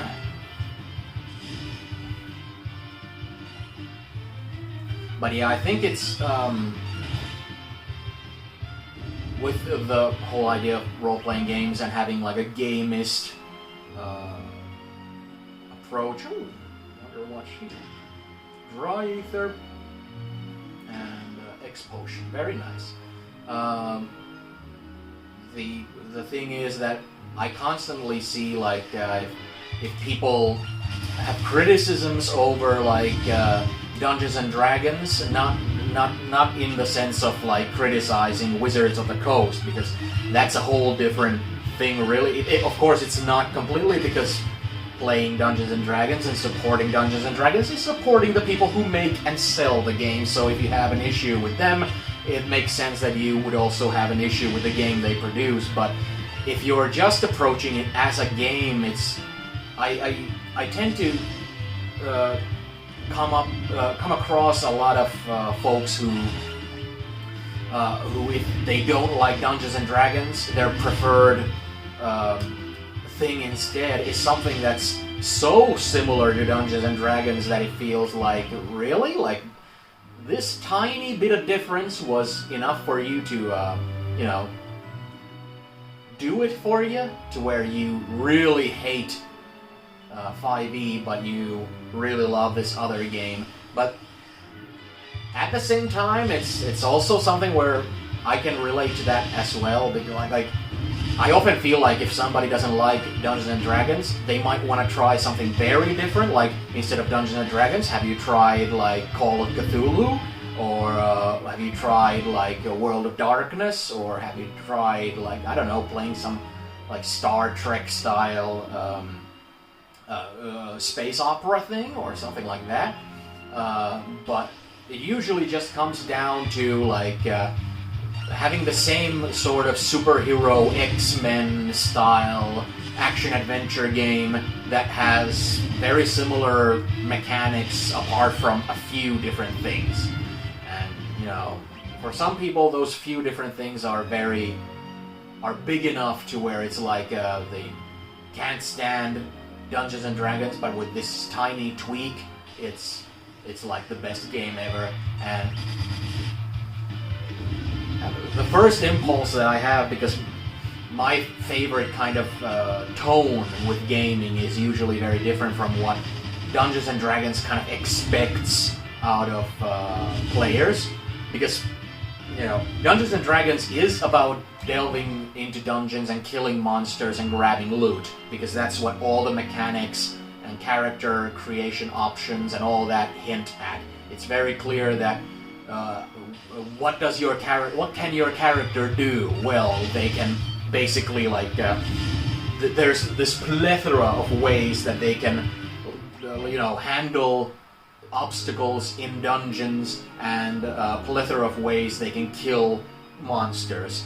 And usually when there's like maybe special abilities with social skills, like there's that one bard subclass where they can basically like any roll of charisma that's below 10 counts as 10, and if you're a charisma based character you can have a bunch of like modifiers on top of that, so it might mean that every charisma roll you make is at least 15.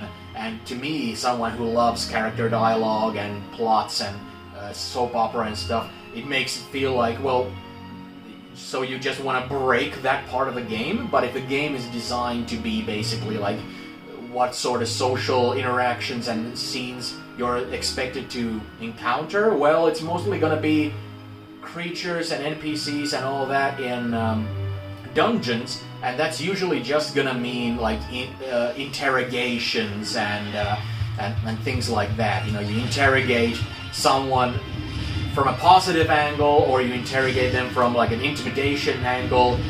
That charisma thing is just one ability amongst others, like somebody's ability to spot traps and dismantle traps very easily. For your character, that social stuff is just going to be a similar thing. Someone's blocking the door and you want to tell them that some sort of a Beverly Hills Cop style lie about like, yeah, we're here to, we're actually in the service of your dark overlord, and we're here to send a message to your higher ups, so like move aside, and then you succeed, and you know you feel really strong and powerful, and like, yeah, that's our guy being good at handling obstacles like this.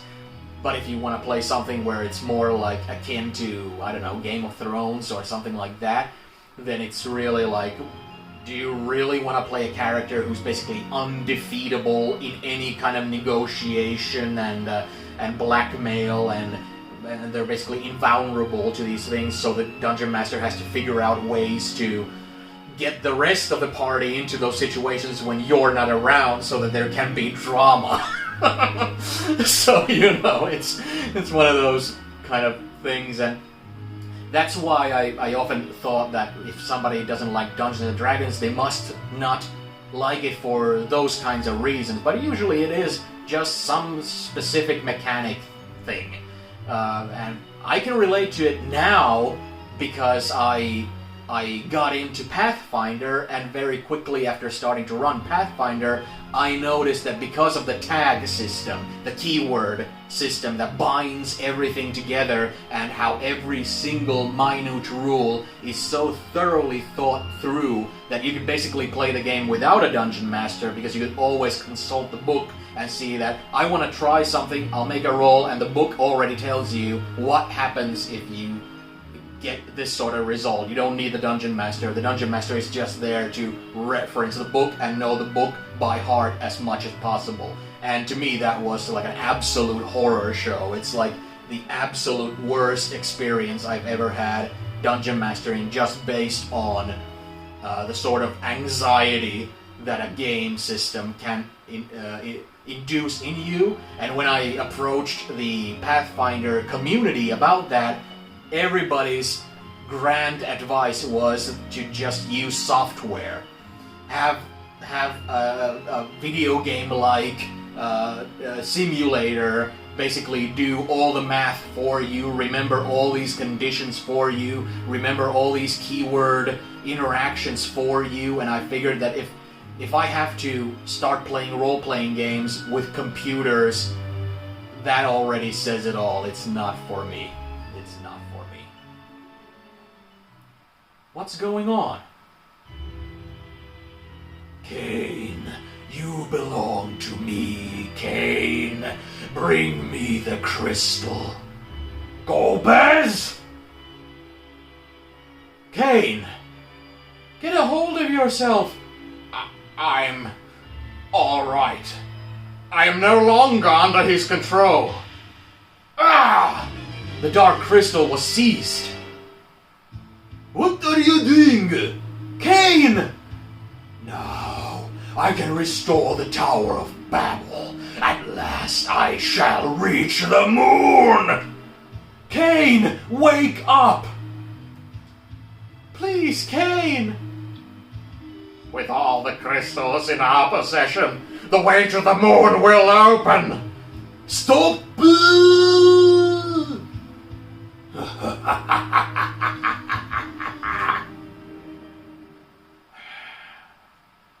Damn!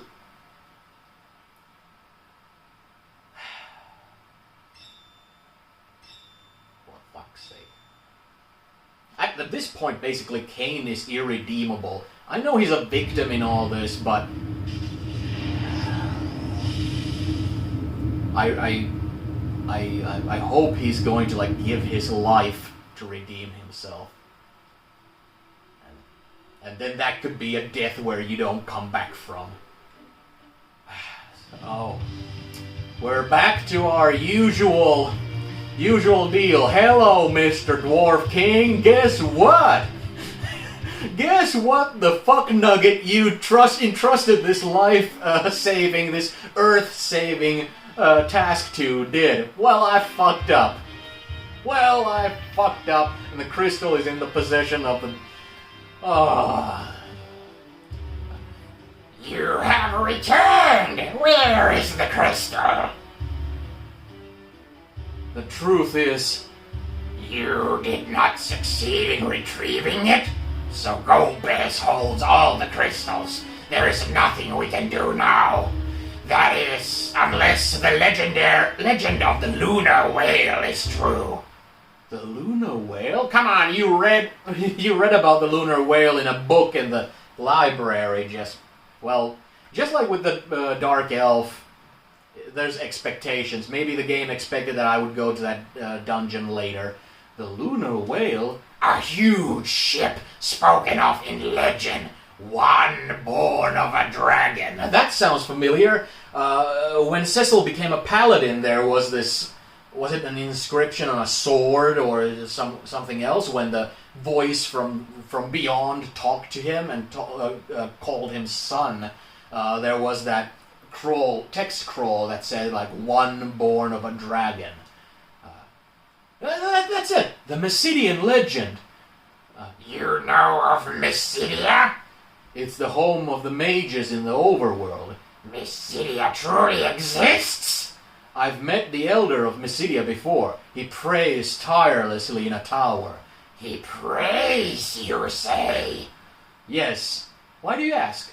Perhaps he prays for the lunar whale. You must hurry to Mysidia. But the way to the surface is sealed off. We can't get near the Tower of Abra either. Then dig your way out. There. Then dig your way out, son. Sid! I'll attach a drill to the Falcon's bow. Shouldn't you be in bed? Nah, no worries. Are you sure you're up to it, though? Easier as falling off a bike. That's the bottom line. Okay, let's get to work, son. Upgrading the ship again. It's definitely like as shitty as Sid was as a party member. He sure is useful. Like every time we need to advance the plot to go somewhere where we couldn't before, he'll upgrade our ship for us.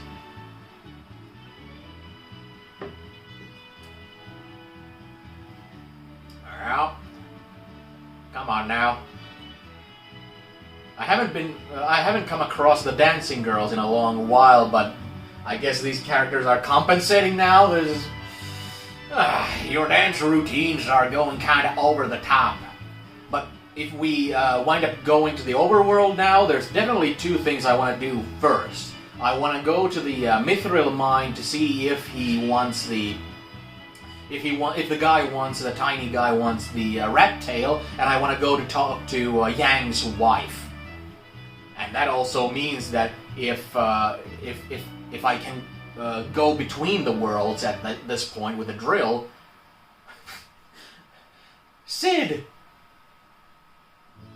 Well, thankfully they didn't play the death music at least. Sid, you really should have stayed in bed. I guess I need to step away from the action for a while. Other than messing with airships, I'm not much use anymore. Well, you can definitely say that again. That's like your Sid, airship engineer, and then have that quote like, the only thing I'm good for is upgrading your airship. My hat's off to you, old man. You're really something good. Get well soon. Get well, okay? Look after Cecil and Rosa. Don't worry, just to get to some rest. Take care of yourself here, and that's the bottom line. You too. Alright, get out of here, son. Thanks for everything. Well, I'm sure he'll gladly live with the dwarves anyway. He's kind of dwarf-like in many ways, and also these guys have the Panzer Battalion, so maybe their enthusiasm for engineering wonders and technology matches up. Alright, so now, there's the drill right on the nose of it. Woo! Yes, here we go. Hope the propellers and stuff don't get jammed up.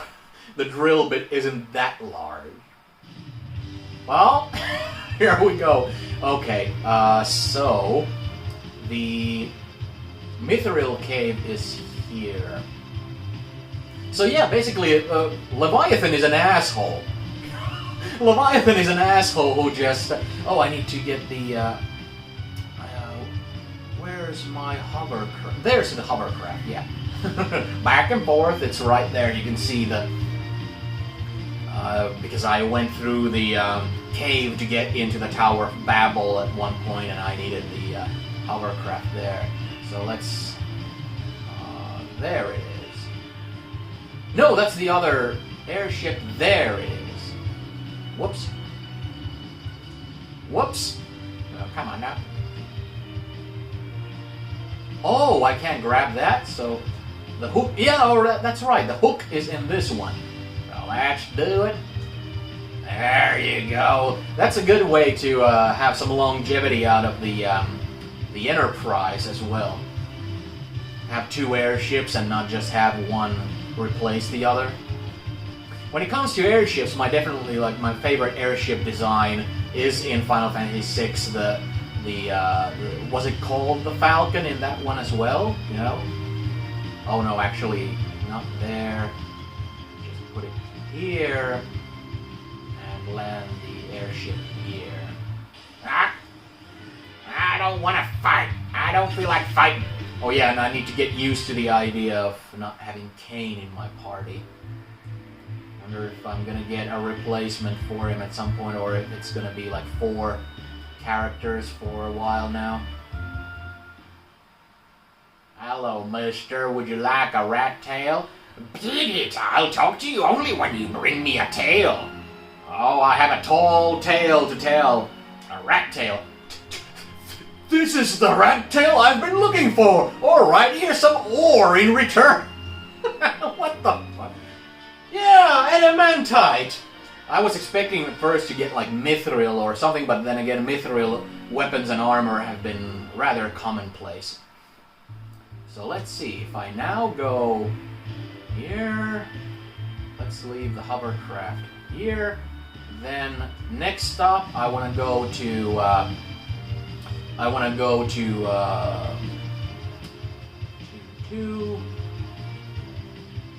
Yang's home. It was here. Yeah, here. Okay. So let's go to his house.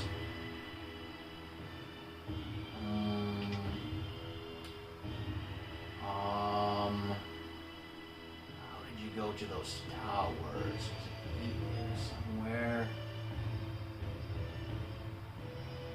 What was this? Oh, okay. Is this something I've already... oh, yeah. Can't expect me to remember old stuff like this. Oh, hey there, old man. The king rests in his chamber. He suffered some injuries during the attack. Well, he sure has been resting for a long time. But who am I to say? Maybe he was concussed out of his mind. You know, he's got like a stroke or something. You rest up, brother. You rest up, buddy boy. How do I get into those towers? Because... I feel like a big dummy right now. Was it here? Yeah, there's a door here. Okay. So that takes me to the balcony. And one of these towers was Yang's house. This is like the infirmary. Oh, there we go. Come again? My husband's in the underworld? Why doesn't he come home? I'm not crying. I just have something in my eye. Here, take this. Give that no good a smack on the noggin for me. Received frying pan. Yeah, okay. Well, I'm glad that she had something to say, really, but... okay, I have frying pan. So, when I go to the underworld, I'm gonna go to that same dungeon again to, Actually, I might want to go into the underworld right now to, like, be done with that before I go to Mysidia to advance the plot, you know? There's fun little side quests and busy work. So I'm gonna go to the blacksmith first, because if I just need to drop off the adamantite and he just gives me like, oh, here's a sword, buddy boy. You know, it's maybe I could have gone there with that airship as well, but let's be sure. Let's be sure. And the dungeon that Yang was in was the first one in the northwest part of the map. So let's see. Here's the workshop. Let's go, let's go! I have some adamantite for you, old man. Get you out of your, get you out of the bed and get you all... fill that hole in your heart.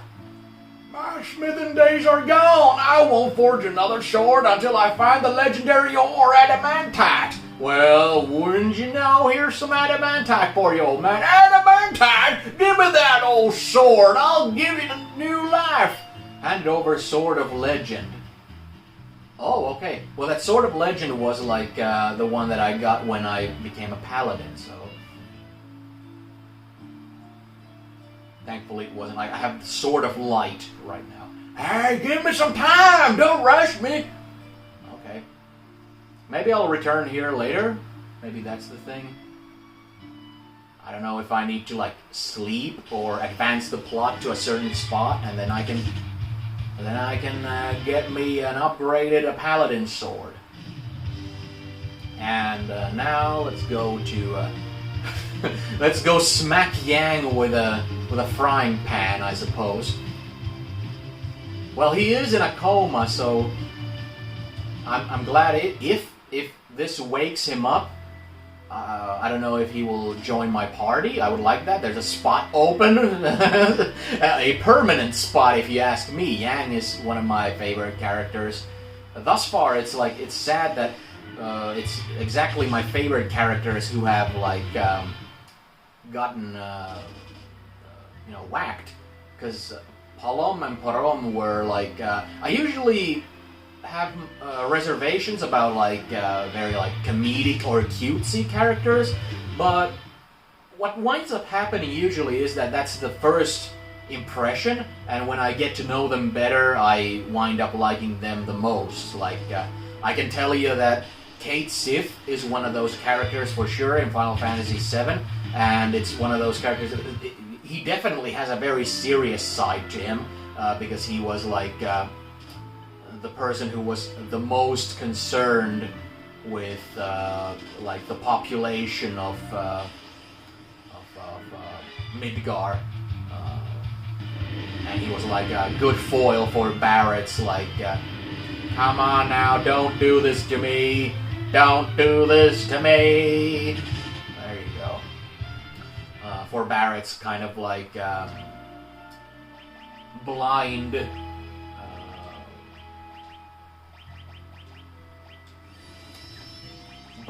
kind of rage at the administration and Shinra and all that. He gave like a human face to the regular folks who are just trying to live their lives and not getting involved in anything, you know.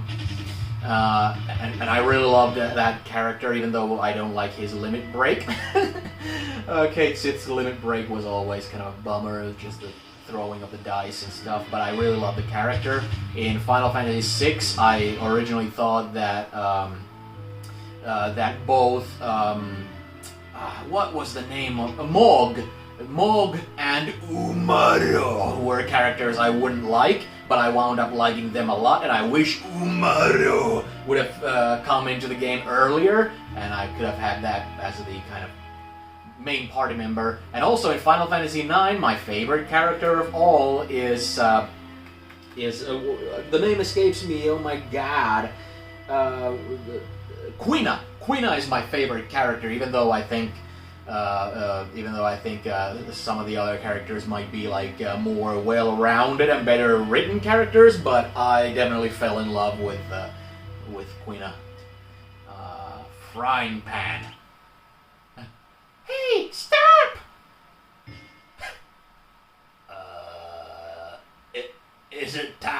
training. Allow me to sleep a little more.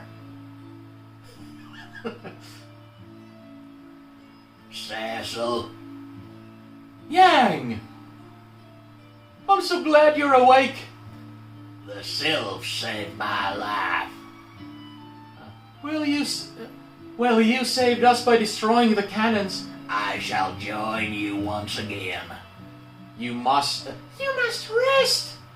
I cannot rest while my friends risk their lives. Just to take it easy. You are? I am Edju of Elburan. Don't worry, I will keep it in for you. Eblan, so you are a ninja. But I must. No, we'll fight in your place instead. She's a summoner, correct? Then she may call upon us at any time. Thank you. Really has learned Sylph. Alright, nice. I am most grateful. Very nice. Well, let's see, actually, can I see... Yeah, summon, let's see. Sylph casts Whisper Wind, which absorbs an enemy's HP to heal all allies. Very nice, very nice. Leviathan was just an attack. Asura casts one of 3 randomized spells. Cure Raga, Protect, or Life. Fuck that. I'm sorry. It must be very powerful. It costs like 50 MP, but I don't want to rely on abilities like that. Not at all. But, yeah, now... now, basically, Yang is alive and well. Nice. I really like Yang. It's like Yang and the twins. I really... It's the thing that because Yang was... oh, now it has that magical properties. Because I think in a very large part, the reason why I like Yang so much is that he is a kind of a mature adult who has a loving wife and all that stuff. He has his shit together. So it's one of those things where it's so refreshing to see. Like, there's been mature characters before, but usually they haven't been emotionally very mature. I think Yang is also someone who's, like, hyper-focused on just training. Like, say your prayers, eat your vitamins, train. But I love the fact that he has a good relationship with his wife. In a lot of fiction, wives are often cast as just, you know, the sources of conflict. You know, and arguing and like this, take my wife, please, type of trope bullshit that I'm not a fan of, but I love it that Yang has that. And I also, the twins were something where, I guess it's also something that comes with age, at least for me. I used to find a lot of child characters really annoying back in the day, but these days I find them usually very adorable. I don't have kids of my own, but it's just, maybe it's something to do with age, that human children just seem more adorable and the type that you want to see flourish and you want to help and all that stuff, you know, you want to be an adult, you know, about these things, not just, you know, like, oh, a goddamn escort mission having to protect a child or goddamn child characters in my party, you know, that's more of a teenager mindset, I suppose. At least for if I look back on myself. Elder, I can't remember his voice, but we knew you would return. Please join us at the Tower of Worship. I was thinking that I don't remember like the Elder being like constantly praying in some tower. Ah. One born of a dragon, bearing darkness and light, will rise to the heavens over the still land. The moon's light eternal brings a promise to earth with bounty and grace. Okay, there's a lot of things that have kind of opened up. I don't know about the dragon, but definitely light and dark are inside Cecil, and also this whole moon thing. There's people living on the moon, and there's a whale that travels between the moon and this world, like a spaceship, and all this stuff. So I definitely am some sort of a chosen one, or some such. Excuse me. Everyone, let us pray. Now is the time to make the legend come true. Ie Jesu Domine, dona eis requiem.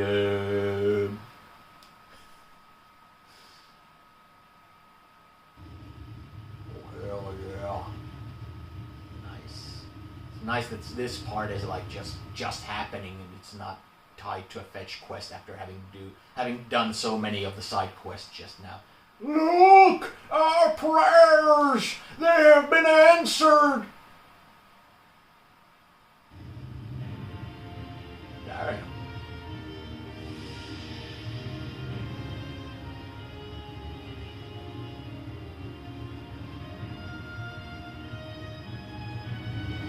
I don't know what to make of that.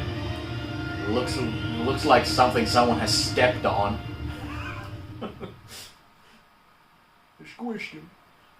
There is no doubt that is the great and glorious vessel itself, the Luna Whale!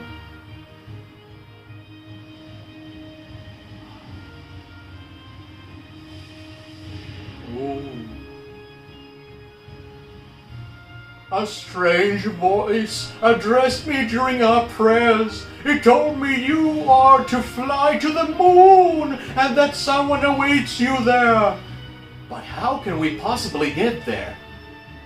On the Luna Whale. According to our ancient Mysidian documents, there is a crystal inside the ship that allows navigation between here and the moon. You must communicate with it.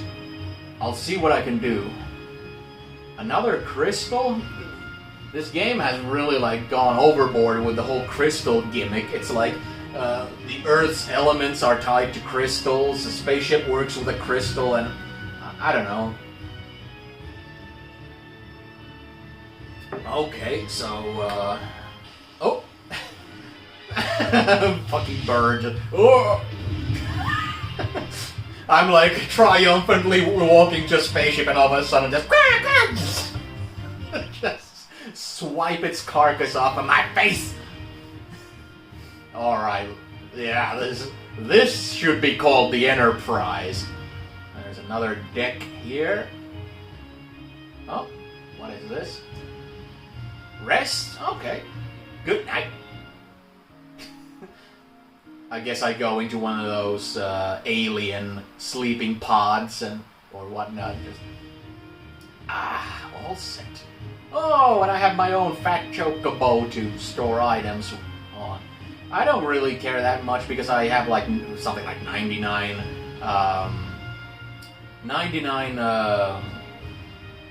high potions and things like that. I don't need to store those so I can get even more high potions. I don't think that's necessary. Consult the crystal. Oh, okay.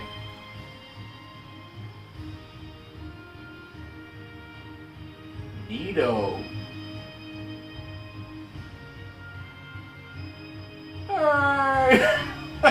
To the moon! To the moon, Alice. Okay. There's definitely some cave entrances here. Look around, cave entrance there. Oh! Some sort of definitely like a castle or something made out of crystal. Let's see. There's some sort of a cave.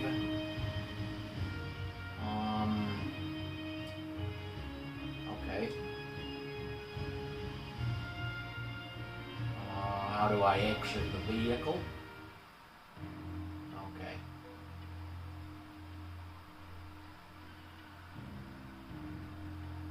Soundtrack sounds cool. But yeah, I just landed just to test it out. Let's... I think the crystal would yeah, okay, let's try that. Yeah. I was thinking the crystal would just take me to Earth. Okay. definitely something to do with all these stairs, like... Yeah, I can't land right in front of that. Maybe it's all the debris. The place I landed before was all smooth. So let's try it out. Let's try this sucker out, or rather this place out. Can I land here? Yeah. Okay, let's try and see what that cave leads into. Humming way home. There, but it was naming way. He let out a Nintendo sound. Wonderful, or rather, an Atari sound. Hum.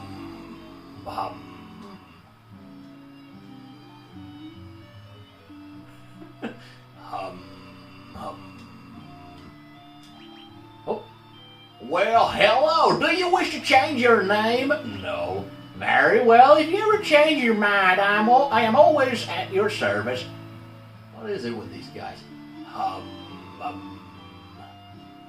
Long ago, one of our people built a ship and traveled to the Blue Planet. Here, he was adept at naming things. So he's basically like cultivated his own like clan. Welcome. What can I do for you? Siren, an alarm that calls monsters. I don't know what that means.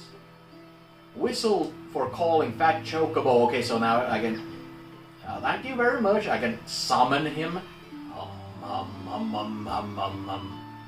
You wish to change your name? Whatever do you mean? Well, one of your freaking guys just told me if I want to change my name. We are the Hummingways. Well, okay. That's that done. Well, now I know the Hummingways, or the Naming Way character comes from the moon. Inspired stuff. Okay. I can land maybe... Yeah, I can land on the higher altitudes, just like with the airship that I noticed earlier by mistake, but there's too many craters to land there. Oh no! Flans. I don't want to deal with them. Flans or mooses or whatever they want to call themselves. Nothing but negative experiences about that. Creeps. Genji gloves. Let's see if he likes... No? Whoops. Genji gloves. Magic defense is lowered quite a bit and defense is higher. Well, let's just take it because it's a newer thing. And we'll go through the caverns. Ooh, very nice. Dark Sage and Celine Guardian. The Guardian didn't care about magic all that much.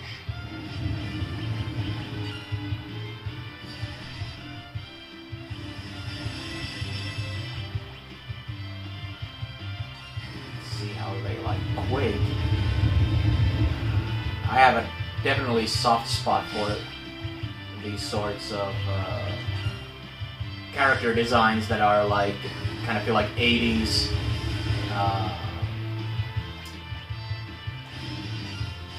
80s fantasy characters, you know what I mean?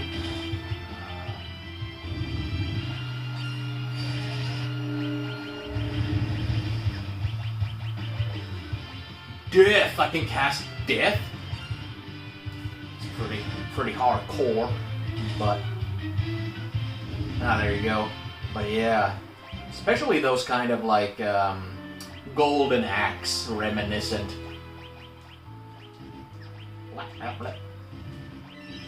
Characters, like these warrior women with big old weapons and big old chests. Well, actually, it's much more of having to do with the legs, and I don't mean me personally, but I mean in a lot of the fantasy art and stuff. It's If you think of like He-Man and things like that, it's never really that much about like tits and ass. It's much more usually having to do with like legs. Like honestly, if you go back and look at like all the character designs for Evil Lyn and Teela and Genji armor and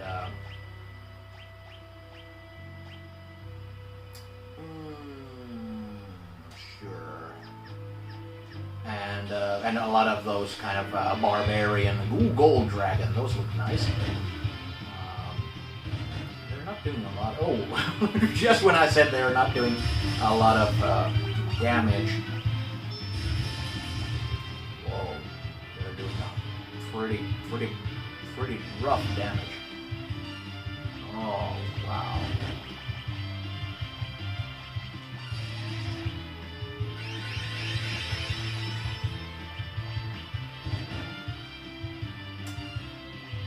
Yeah, and all those kind of barbarian women art pieces and all that, it's very often all about them legs. Let's get the hell out of here. Let's get the hell out of here. I don't like all these conditions being put on me. I'm a big old pussy right now, but seriously, like, that's something that is pretty rough when you have like only 4 characters and only one of them is really a healer. Oh, there's some cloaked Genji helm. It definitely seems to want the and it's all about lowering the attack and raising defense, but I think the Kotetsus are pretty good, and Edge doesn't have that great of a defense. He's often dropped pretty quickly. Who are you? Behemoth! Okay, now we're gonna take this very seriously.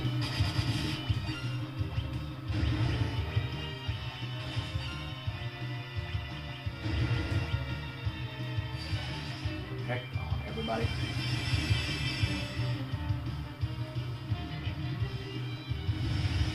Tsunami! Even though the summons are often spells that affect... Oh, okay, that didn't do too much damage. So let's not try that again. Oh, Rydia is hurting pretty bad. Oh, fuck. This is what I said about Edge just a moment ago. So let's try Quake. White magic, full life for Edge.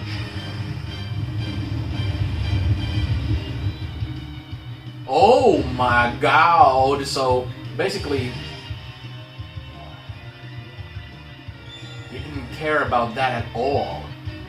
I wonder why. Like, what's the...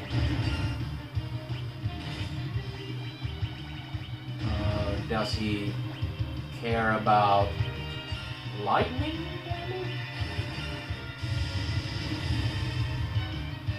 Not really. So, okay, so no...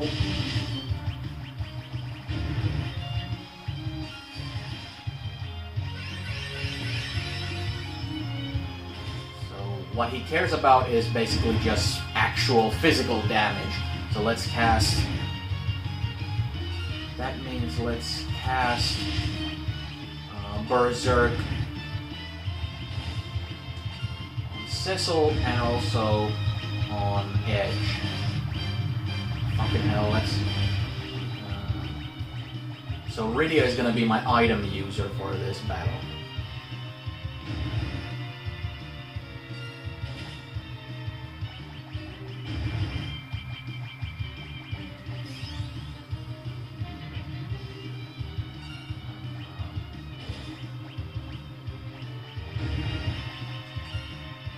Another Berserk to make just the melee damage. Greater. How's everybody doing health-wise? Oh my fucking god! That didn't take that much. Maybe it wasn't such a good idea to give Berserk to... Oh, well... thankfully I just revived Edge, so he could... Actually, he leveled up. But yeah, it's... when you have so few characters, it might not be the best idea to put Berserk on somebody, and when it might be very important for somebody to be able to use items to revive a friend. Okay, there's another battle. I wonder what that's gonna be themed. Let's see how everybody's doing in terms of MP. I might need to... I have a lot of those dry ethers, but if I have just 10 regular ethers, my healer definitely needs more, and let's give some to Rydia, because if this opponent... Oh, it's another one of these, okay. So it's all about attack, protect,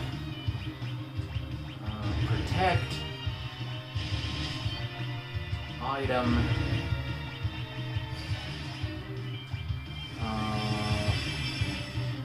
there. I still want to save those X potions for like clutch situations, unless I wind up getting a lot of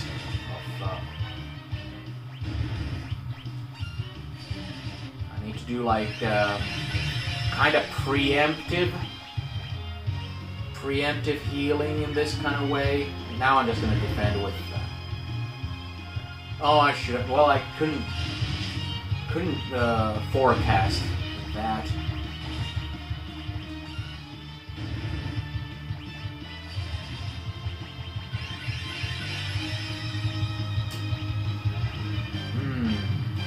Bomb core. That, let's try.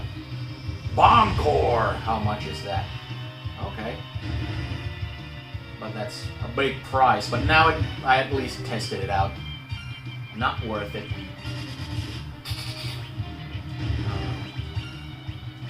Full life to Rydia.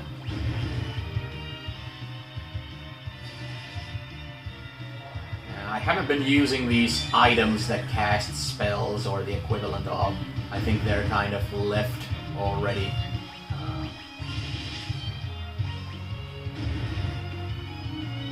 To the dust.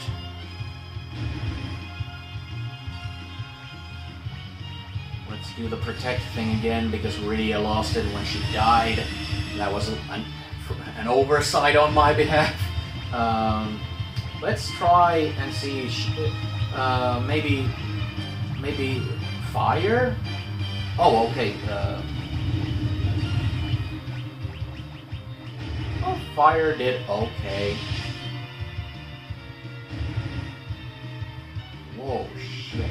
No! Come on! So I'm gonna use fire on him again because it's pretty good, but for Rydia, she's gonna use Phoenix down so that... Oh. Okay. There. There. Now I feel like I'm really glad I did all that grinding, because these guys have been pretty damn tough. So it would have sucked power armor. It would have sucked to come all the way to the moon and then have like you know, those things just blocking me. And okay, I'm again. Oh, giant warrior, pretty damn cool. I want to see if they're the type of enemies that I wouldn't mind. Oh yeah, and I forgot all about the Sylph thing, that they suck life force out of enemies and heal everybody up. That's a pretty nice thing to do. Self-destruct? Okay, well, screw you! Screw you! Just, I don't want to give you XP. That was the only reason why I did the battle to begin with, god damn it. Rosa died, so I need to use Phoenix down on her. I need to also make like a mental note that I don't have that many Phoenix downs anymore, so I really need to... Whoops, no, full life. I really need to like... and again, because there's going to be another battle, I'm going to use the... Where are the dry ethers? Dry ethers. There, 3. So I'm gonna give 1 to Rosa. Oh, it's not better than that? Okay, I'm gonna give her another one, and Rydia doesn't need 1 because those guys don't care about magic that much. This is rough. This is rough. 3 of these guys without save. Okay, no screwing around! And, fire did something to it. And I'm not gonna use the Berserk on anybody because, like I said before, it's too big a price. The price is too high. Oh, only that?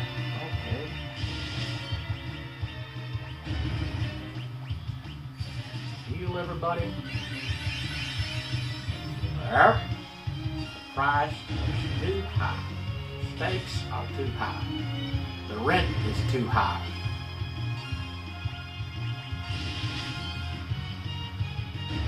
Rent is too damn high.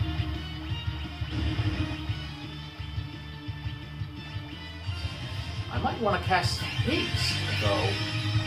Okay, if how about Blizzaga? I'm wondering if it has any kind of... I don't think any spell really does it.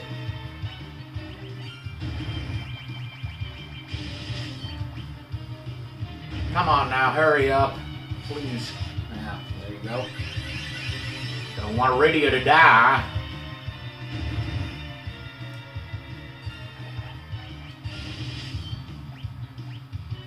So let's just... did Titan do it? I don't think I've tried that one. Okay, keep healing. I was thinking of casting haste and stuff, but...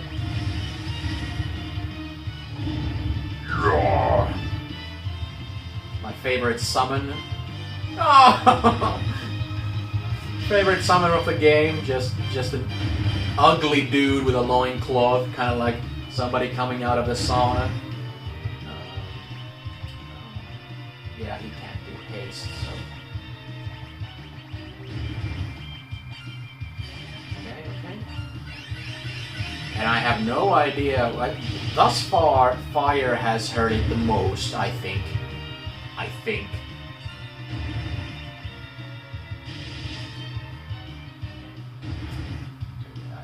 Oh, there he goes. Oh, okay. Good. Well, Rosa learned Holy. What does that do? Okay. Phoenix down.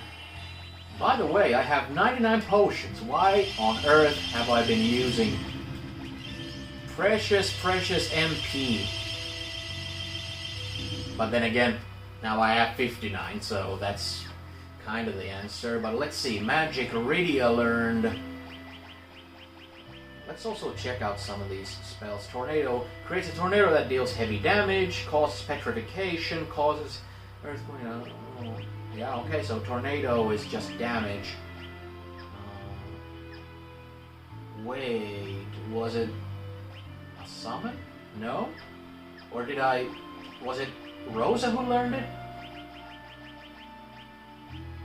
Yeah, Holy. Attack with Holy Power. Okay, cool. So even though she's a white mage, she has an attack. Unless that attack is tied to... Oh? What? Hey there? What do you want? Oh, you're an interesting one. What? Who the fuck are you? God of Summons. Oh, okay.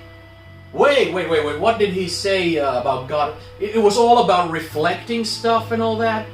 Man, You may have won Leviathan over, but that proves nothing! I, Bahamut, god of summons, shall deliver the final judgment. I didn't mean to come into like a dungeon of like challenging myself to the nth degree unless I wanted to advance the plot, goddammit. Let's see what happens. I don't have Kane with me. Okay. 5.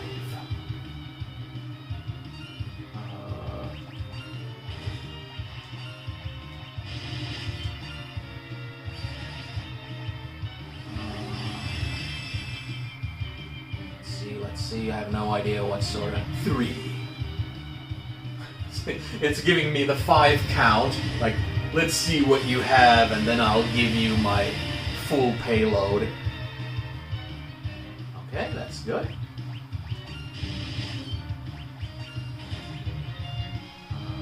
Let's do the holy.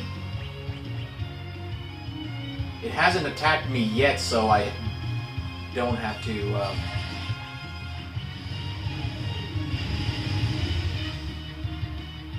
Oh, wait.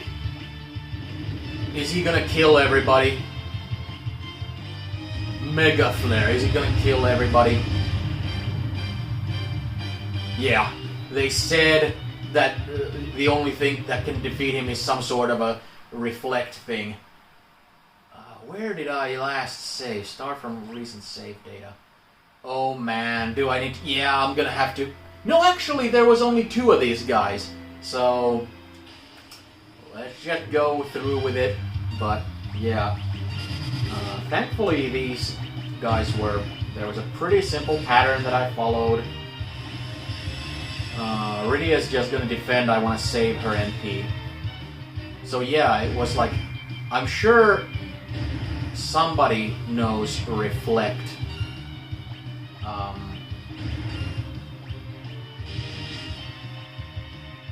So basically, that the guy counts down.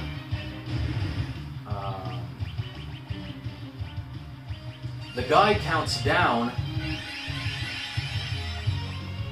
and I have the chance to strike him as much as possible and cast Reflect. If that doesn't work, then if I die from his like super mega giga flare, then I'm just gonna walk back out of this dungeon, because this dungeon does not advance the plot. This is definitely like some sort of a challenge thing, like kind of like I'm expecting that the sword is gonna be the best sword that Cecil can have. Maybe this is gonna be the best summon that Rydia can have, because it's Bahamut. Come on now.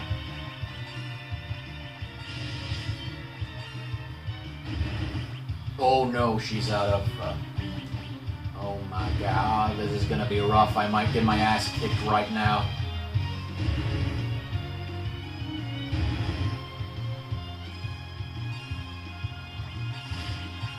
Okay, everybody just attack and try and get it killed before it kills us, because... Good. Because she can't.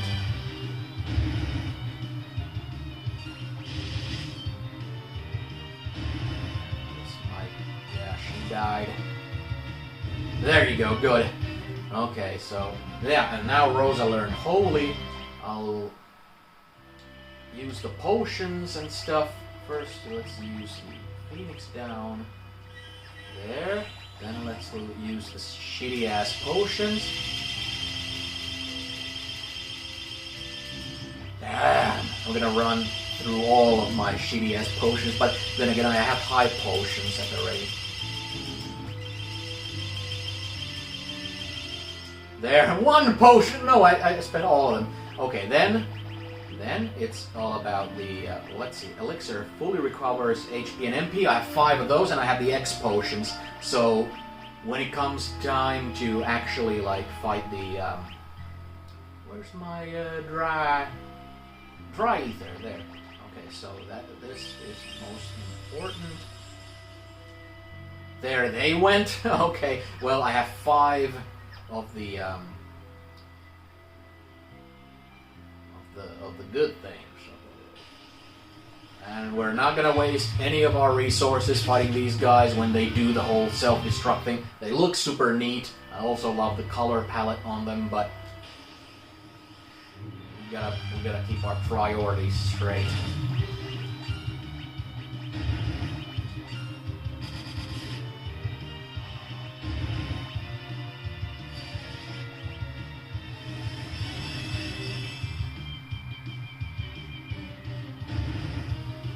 I don't know if I can stack a lot. Well, of course I can stack condition stuff because I can also have like Berserk and Protect and all that, but I was just wondering if casting the Dispel thing and having Protect spell would somehow override each other, but I don't think so.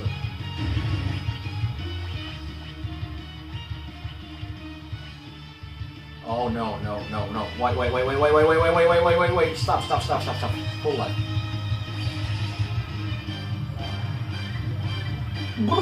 I accidentally made Rydia attack the beast.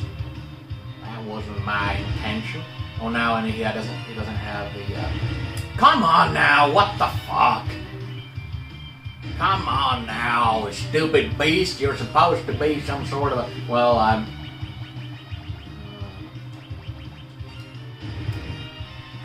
Come on now. Let's have her use High Potion on who's hurting? Cecil.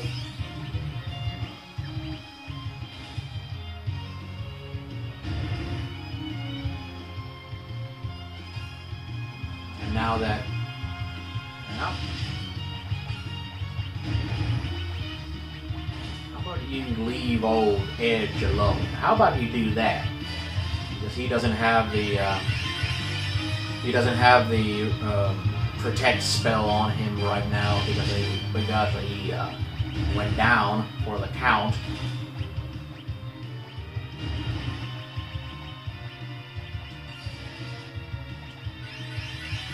There we go.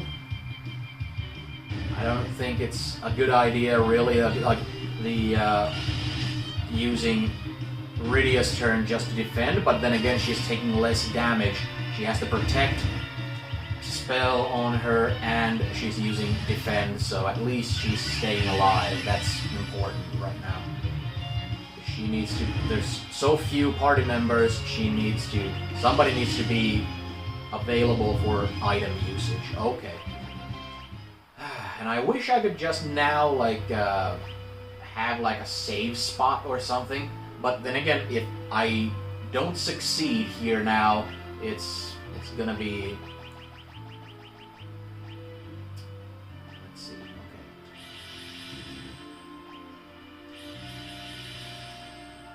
There. And now High Potions.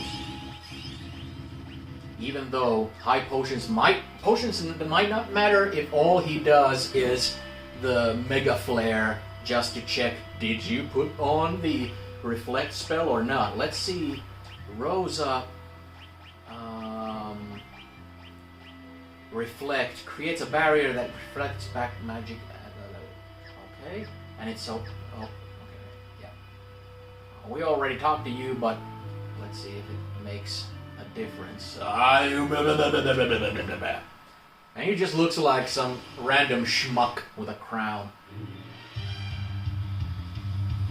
So undignified for Leviathan. So let's do this. He attacks. White magic to protect everyone. Leviathan, and then when it's Rosa's turn again, she does the Reflect.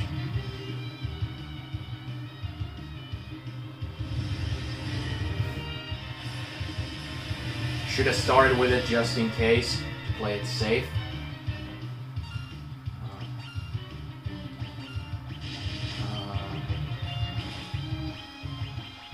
fuck. What the fuck? Where? There. Oh no! She can do it only for one character at a time. She can't do it for an entire party. Oh no! This is it. I'm gonna get my. She should have done it for. Okay, so.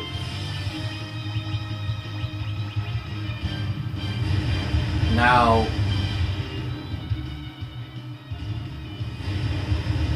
Ooh, unless it is a very narrative thing. There. Phoenix down.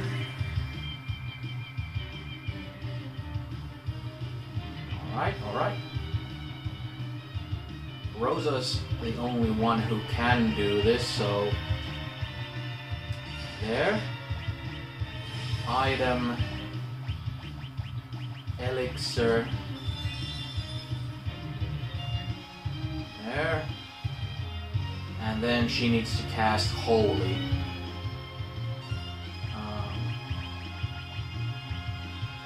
There. And she needs to... Whoa, not Titan. Leviathan. There. Okay. This is more important now.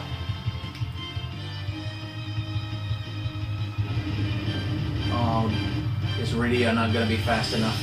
Oh, yes! It stays! Fantastic, it stays! Wonderful. Tsunami! That means she'll now... There's gonna be...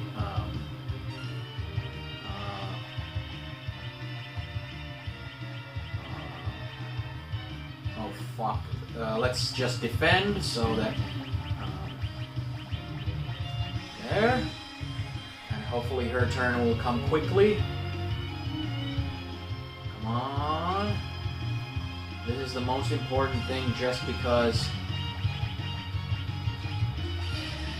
that's the only attack he does. That's the only attack he does. Cure your filth. Yes. Yeah,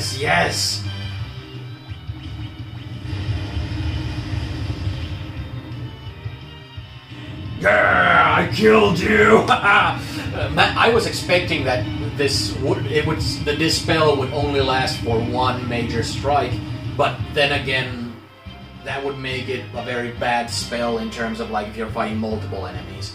But yeah, this was just about can you figure this shit out, and because I read it in the I talked to somebody in the library who said that, that's how I knew that. Your spirit and strength are worthy indeed. Rydia, summon me as you wish. Rydia has learned Bahamut. Thank ya. Very good. Very nice. Strong as hell, I presume. Casts Mega Flare, which deals major damage to all enemies within with a blast of heat. Okay. Well, well, let's see if she says anything. Yeah, okay. So yeah, this was definitely something I didn't plan. But they did say, whoa, come on. Ambushed my ass. If you kill me now, I'm gonna be pissed off. No. Need to heal everybody up so that I don't die while on my way out of this place. Where do I have? Well, okay, let's do this. Full life. There. Let's use Cecil's magic. Okay, now I just want to get the hell out of this dungeon and use a tent and save and hopefully find the... Oh, no, get the hell out of here. No dragons, please, no. One attack did almost 500 points of damage there. This was a rough place. But it definitely feels like I got Rydia's like best shit.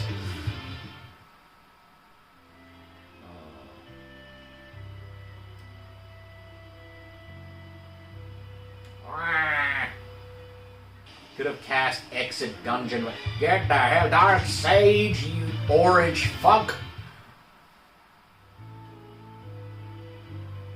I wanna get out of here. But wait, there's actually like that one ledge there with the treasure chest. Can I get? Yes, sir. Yes, sir. I knew it. Genji shield. Okay. Well, I don't want him to have a shield because I want him to have. I want him to be dual wielding. Look at them legs.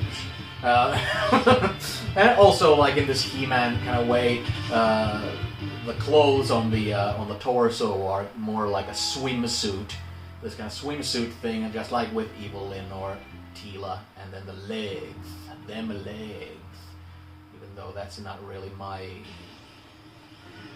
thing. Of course, I can appreciate the aesthetics of shiny pair of legs, but it's not. I'm definitely I would have gone for cleavage. Okay, so if the crystal castle thing is there, I wonder which.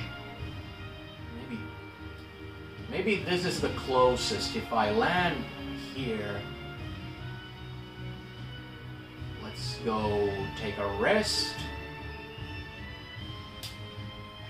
Yes. Good night. Sleep sound as that fat chocobo. There. All set. What are these? Oh, okay. It just makes sense that there's 6 pods for you to sleep in.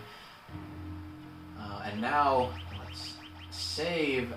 But before I end the session, I do want to get the story. I want to nudge the story a little bit. Let's see if I can get to that. Monsters. Oh. Eukaryote. Prokaryote. Or what is it like? Eukaryote. Prokaryote. If Cena wins, we'll prokaryot.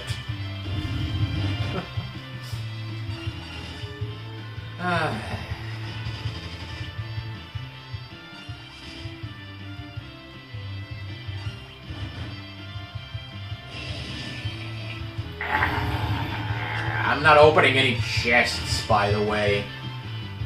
I don't want to be caught in a tar pit like this. Just contain golden apple. Fuck off, I have so many of those. I can't even remember what they do. I have a lot of golden apples, but... where is it?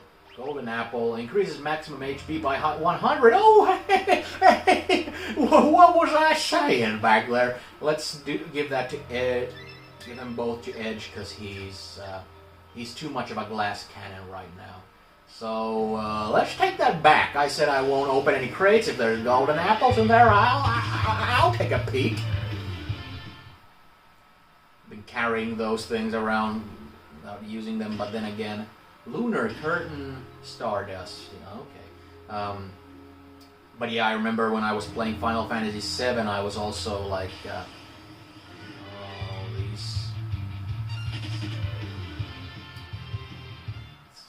one of these things, I can just walk on the moon's surface without any kind of helmets or... Okay, that's sealed. Fuck. Let's hope this is not gonna be one of those mazes where you just kind of wander and get stranded and you're gonna like memory game style. No, balloon and dark grenade! The residents of... Oh, wonderful! The residents of the moon. Balloon and Crystal Palace. Oh, what's in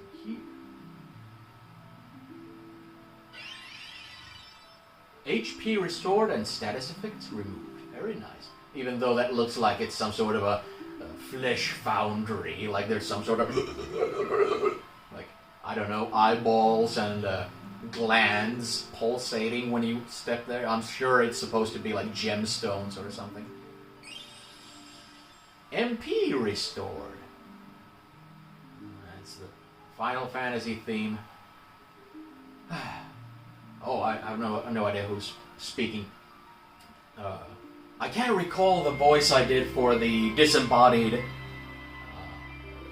voice that talked to Cecil. Maybe it's that same thing, because that definitely feels fitting, like, welcome.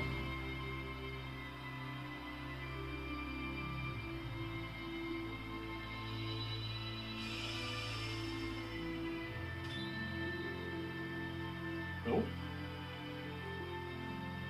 You are? I am Fusoya. No, I'm not gonna do that. I am Fusoya. My duty is to protect the slumber of the Lunarians. The Lunarians? Many years ago, a small planet between Mars and Jupiter was on the verge of destruction. The inhabitants escaped on a ship to the Blue Planet. The what? I'm referring to your Earth. Damn it. However, they were in the midst of evolving, so they created a moon where they could sleep a long slumber. So that's where the Lunarians come from. However, there was one who refused to sleep. Instead, he wished to raise everything on the Blue Planet and create a new home there. How awful! I was able to seal him away with my powers and force him into a deep sleep. But in spite of this, he was able to channel his evil into the corrupt inhabitants of your planet. Now, he uses them to gather the crystals. Then he must be the one behind Golbez's actions. Who is this Rodaifu? His name is Zemus. He is gathering the crystals, our energy source, to activate the dimensional elevator in the Giant of Babel. Then he intends to destroy everything on your planet. No! However, many of us feel he can come to an understanding. We can come to an understanding with the people of Earth. Those Lunarians are merely sleeping, waiting for your people to reach the right level of evolution. What about the lunar whale? That was built years ago by my younger brother, Kluya, as transportation to the Blue Planet. He had always dreamed of visiting unknown lands. The Devil's Road and airship technology were also born from his desire to explore. On the Blue Planet, Kluya fell in love and had 2 children. You are one of his children. Me? Then the voice I heard on Mount Ordeals was... The voice came from the soul of Kluya, your father. Oh, so he shouldn't be the disembodied voice then. But I'm not gonna change his voice now. Maybe he and Kluya just speak in a very similar way. I see it now. You resemble him when he was your age. That was the voice of my father. You have received power from Kluya to stop Zemus and his evil plan. You must do this for your own people and for all Lunarians. You must hurry to the Tower of Babel in Ebelon. The Tower of Babel? How will we get around this barrier? I should be able to enter. We cannot let the Giant of Babel reach the Blue Planet. I will join you on your journey. Lunarian Fusoya has joined the party. Excellent. Oh, wait, there's a door up there. Where does it lead? Oh, crystal. We are the crystals of the moon. The 8 crystals on your planet maintain the equilibrium that keeps the moon in orbit. We surround the entrance to the central core where Zemus lies. Zemus has raised his own barrier from within to seal the path to the core. Oh, it's that. That's like his slab, like his tomb. Zemus used Golbez to gather the Earth's crystals and amplified their energy at the Tower of Babel. We, the 8 crystals of the moon, keep Zemus sealed away. Even in captivity, Zemus continues to intensify the power of his will.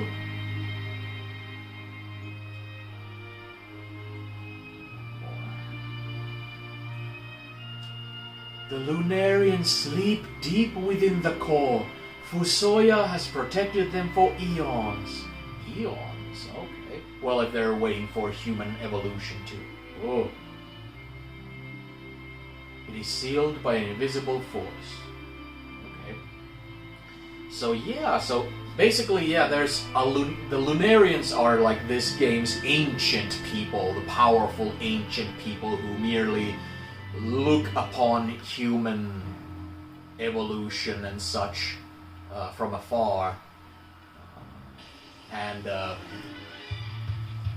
I should try what Fusoya is all about. Because most likely it's some sort of a spellcaster. Fusoya kind of reminds me of Jinpachi. Okay, yeah, white magic, black magic. Okay, yeah, he basically has Rosa's and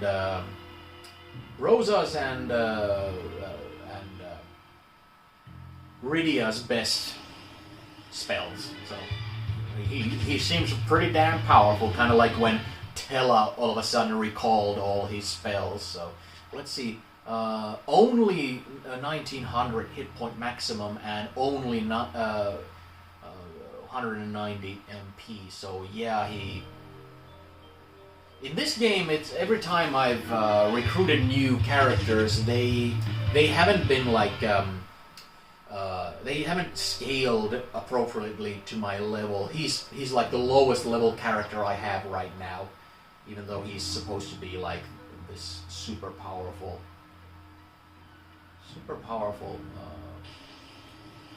dude, super powerful dude.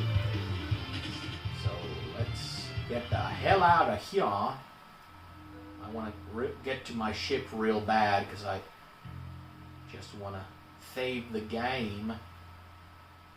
And I'm kind of wondering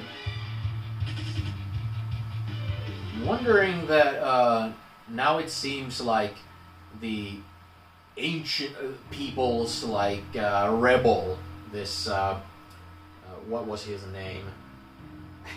I already forgot his name. God damn it, that's pretty typical for me.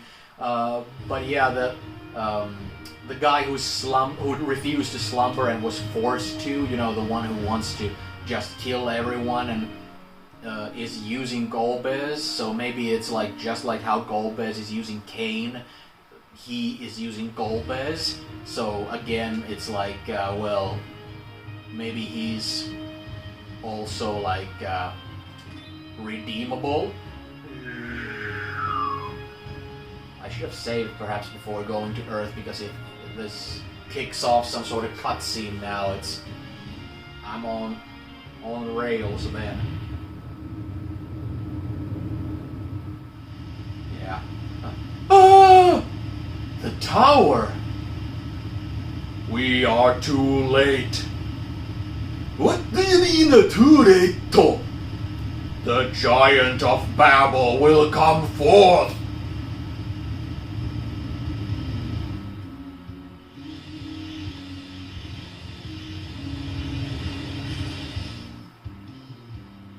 Oh, it's an actual, like, kaiju.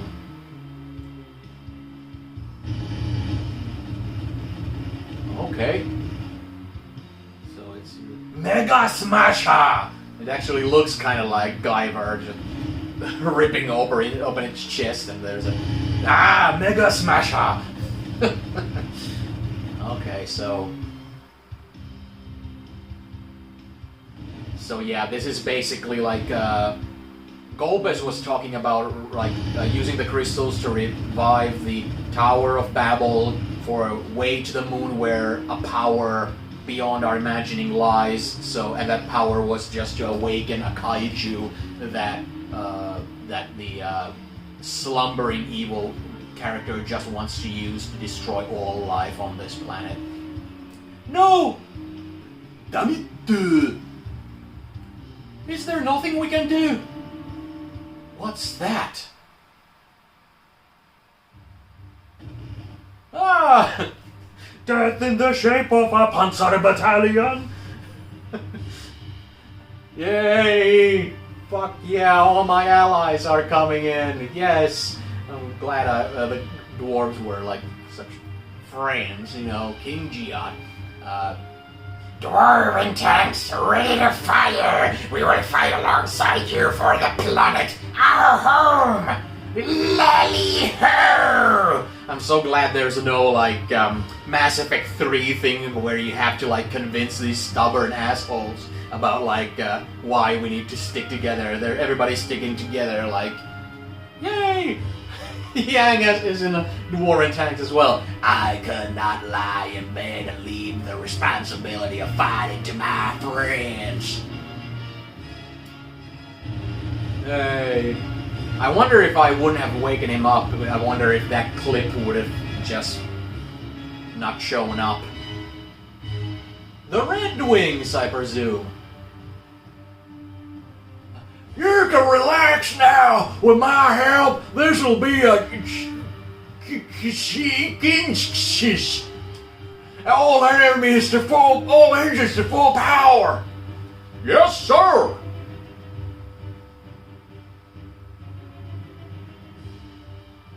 What? But I never...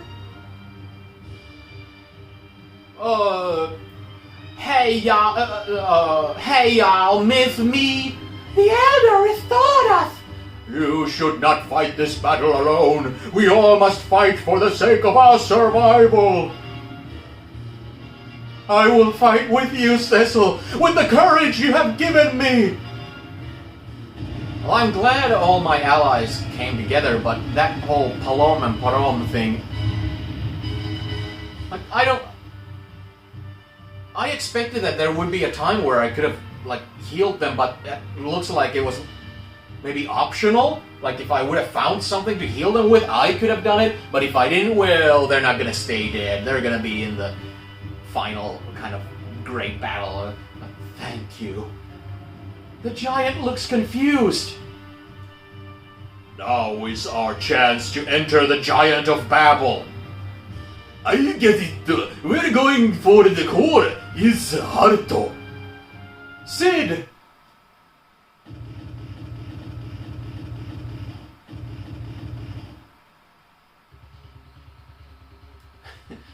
Approach its mouth. Who's he?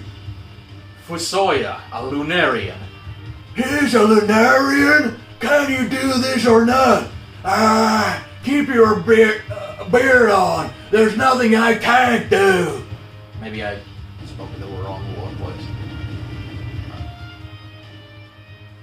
Oh yeah, they have the same collar frame. He was the one saying, "Can you do this or not?" Yeah. No.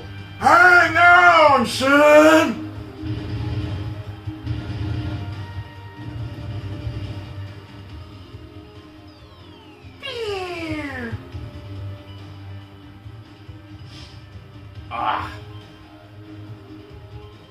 Okay, so I have my guys, they're all... I'm gonna avoid as many combats as possible, just... They look neat, but at this point in the story, I've come across... Oh, okay.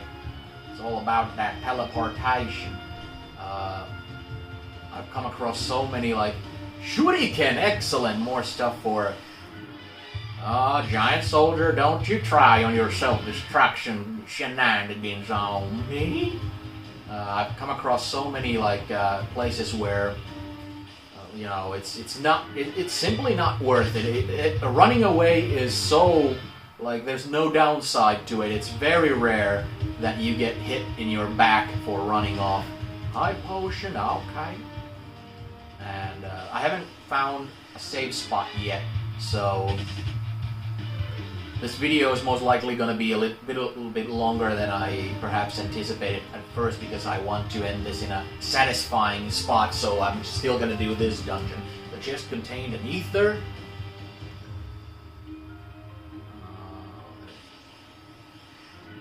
Yeah. But yeah, it's when there's no, basically nothing that hinders you from running off, contains Siren. There's really no reason why you wouldn't, like, just do the whole grinding thing. Siren, an alarm that calls monsters. I don't know what to think of that. So yeah, while this might be kind of a bore, it's at least something where, you know, I know that Yoichi arrow, very nice. Whoops. Ah, very good. It's just a very good arrow. But yeah, it's nice that I can just, you know, do the grinding stuff, leveling stuff off camera, and while I'm doing this, I'm just advancing the plot, you know, at a brisk pace. But, huh? Oh, okay. But I know that this whole pixel remaster thing has features where you can just turn encounters off completely. But I mean, even though I'm doing this, and you could make the argument of that's basically what I'm doing, it's still something where I don't. It's just Silver Apple. The Golden Apple heightened the.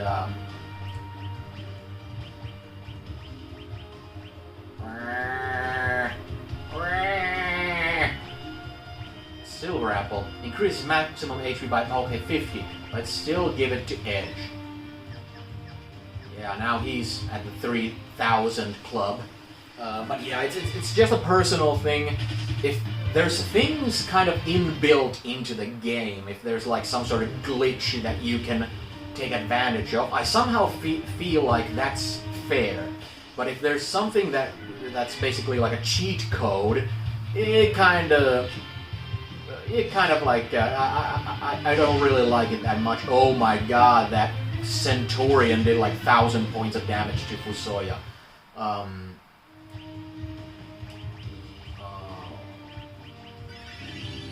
Yeah, like using like cheat codes makes me feel kind of cheap. Even though there's moments where, like, I remember I couldn't for the life of me get very far in Warcraft 3 back in the day, but I really wanted to see the story, so I used cheat codes with that just so I could experience the story of the game. Because I'm not very good at RTS games, you know. It's one of my Achilles heels. It's one of those things where... Oh, let's...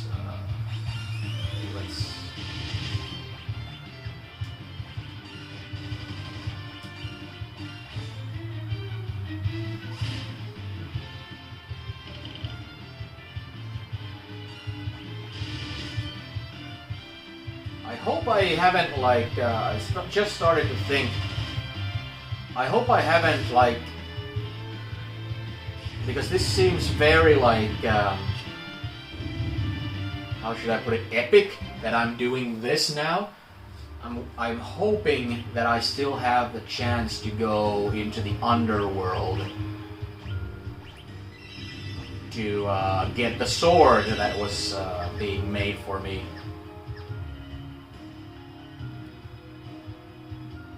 Because if I think about, like, the moon, I could have, like, gone back and forth between the moon and my own planet and all that. And hopefully I can still get it, even though it's all just numbers. It's just damage, and it's actually not as cool as Rydia being able to summon like Bahamut, but still, I hope I'm not like. Oh, okay, this is a safe spot. Good. Actually, no. Let's use tent. I still don't know what the difference between tent and cottage is, because tents have healed me all the way. Let's see. Yeah, everybody's all the way. I don't get it. It could be a glitch. But yeah, it's like what I was saying earlier, that the fact that in this game you can use its features to just turn encounters off, and you can just, you know, enhance the speed and just use like auto combats and things like that. It just feels to me kind of like, you know, I remember the old Angry Video Game Nerd episodes, where in one episode he had the skit of having a special controller that just has one button in the middle, and it's called the beat a game button, where it's like, you know, having trouble with the game, just press the button and the game is beat. But then again, story-driven games, you're not playing them to beat them. Most of the time you're playing them to experience the story. Oh, you old fuck. You have come at last. You cannot... I can't remember the voices. You cannot stop the giant of Babel! Ha ha ha, now is the time. For the death of you all. I killed 3 of you. You should be in the netherworld, and maybe Gagnatso. No, the Gagnatso was him. Maybe, what the fuck was your name anyway? I don't care. Maybe, he just went and snatched them back. As long as the evil guys have their power, I suppose they can re-summon demons from hell. The Elemental Lords? Scarmiglione, yeah. Indeed. Master Samus blessed us with a second life. Prepare to die! Rubicante, yeah. I shall enjoy fighting you again. You have taught us of the power that comes from joining forces. That is what we will do. Now allow me to restore your strength. Oh, thank you so much. HP and MP restored. Maybe he wants to just try out this new strategy against me, but it's like, you're fucking demons. It's like, quit trying to like have some sort of a redeemable side because of your sense of honor or something. This time we shall prevail. Okay. So they're fighting us one at a time. So let's...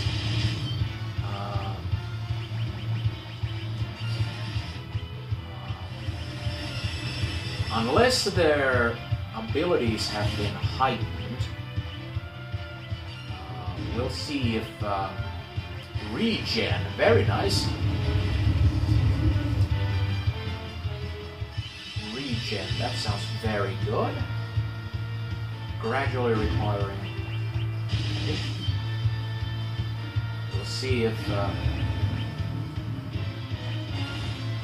Okay. Oh fuck! This will get rid of all of them.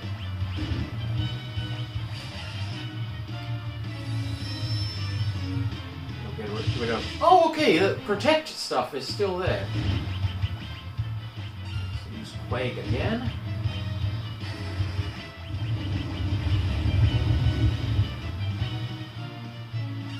Quake again from him. And then, White Magic, I'll need to start curing guys, even though I need to also use Asuna on Rydia.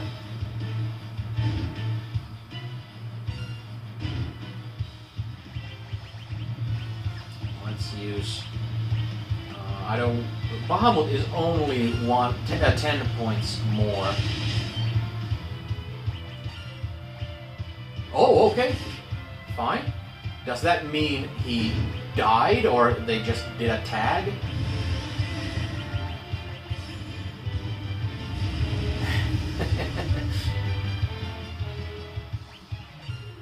Use Hesuna. Oh, fuck. Fusoya looks silly on it. He's just a puddle of beard. Let's use Bahamut again. Okay. Come on now. When is Rose's turn? Full life. Yeah, Fusoya doesn't have all that much. Well, actually, no. I'll rather do this. Have somebody else throw a phoenix down.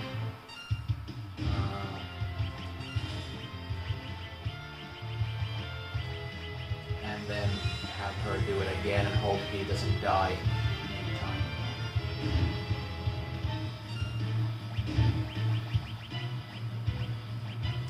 There you go.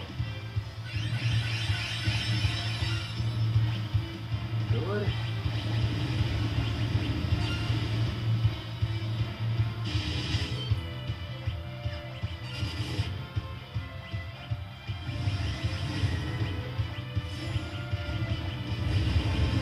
But yeah, I need to remember that Fusoya can also cast these incredible healing powers. Okay, next one. So, it looks like they are just going one by one. And this time it... Holy. Throw Shuriken.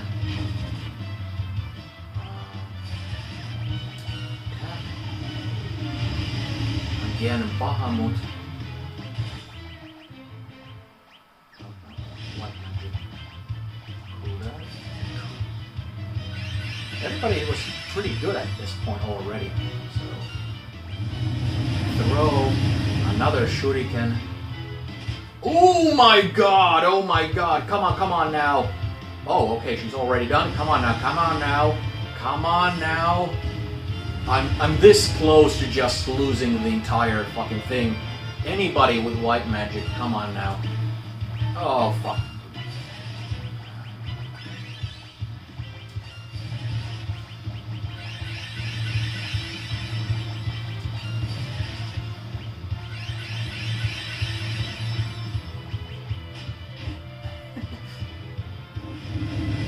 Okay. But if he's the last one... Oh, okay, that didn't do...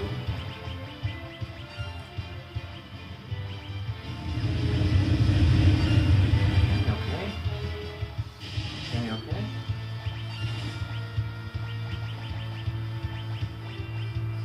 Holy...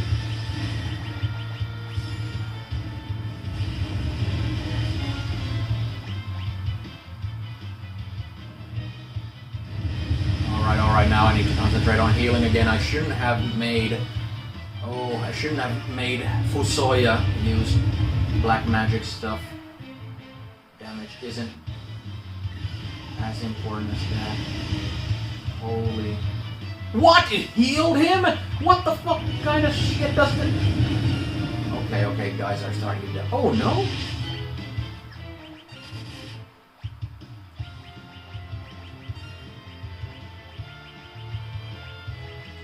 How come, Okay, he's running low on his MP, but how come Holy healed him? He's a fucking demon! Is there some sort of backstory I don't know about it with his honor code and all that? Like he's some sort of a celestial being in disguise? I hope not. It wouldn't be the type of thing I would appreciate. Bahamut is out, so this is gonna suck the last. Getting that regen.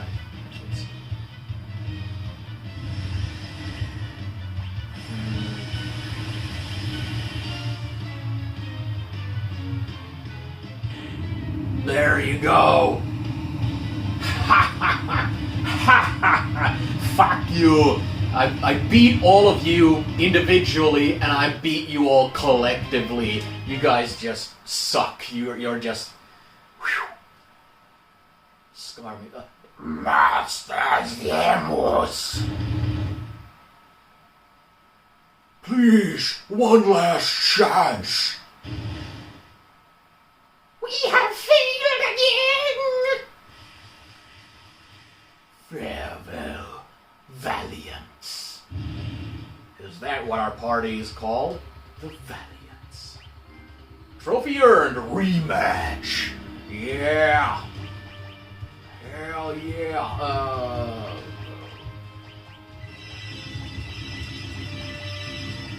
Hopefully there's...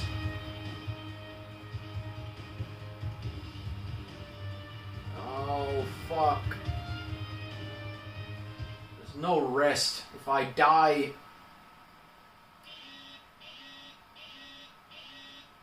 This is the core of the giant. It's CPU. My CPU is a neural net processor, a learning computer.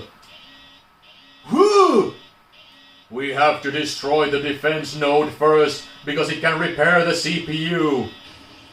The defense node. Okay, so it has attack node, defense node, CPU.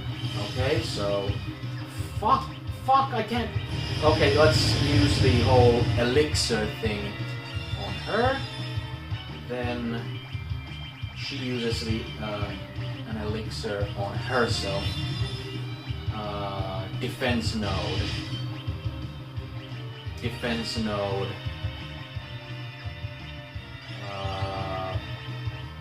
Elixir on himself.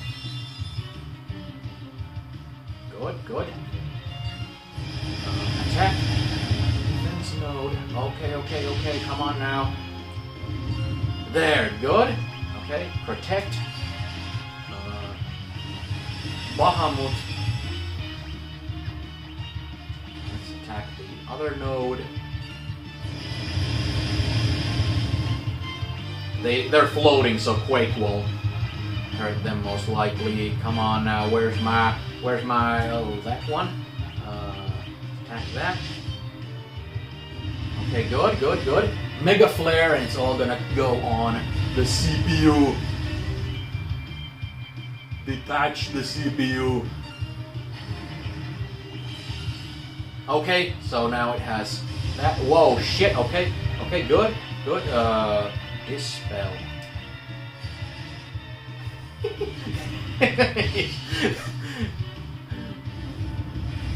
Globe 199. Oh my god. What the fuck kind of shit is this?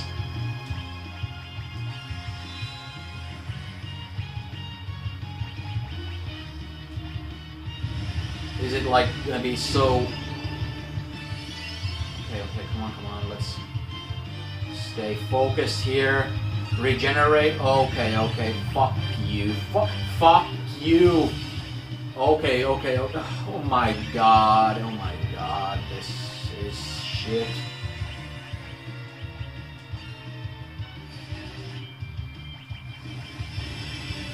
Yeah, let's just... The whole defense node thing. Oh no! I did it, and he has a reflect on. Oh my god! I'm just gonna get annihilated here. If...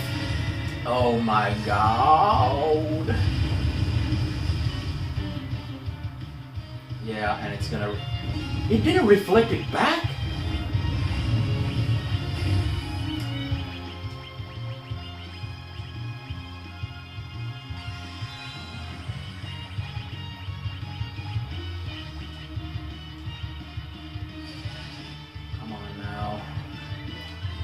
Come on now. I feel like I... what the fuck?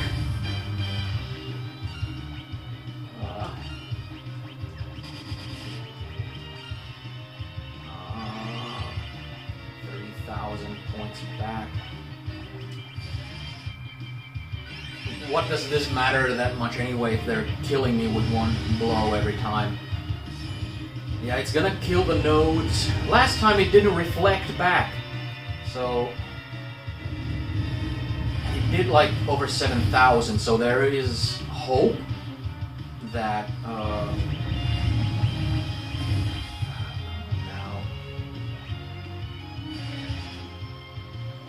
That if Rydia keeps doing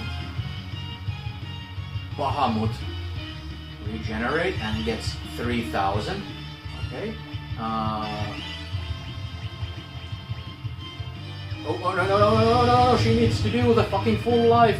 She can't die, that's not allowed. There. If the Bahamut does like 7,000 something, it's gonna be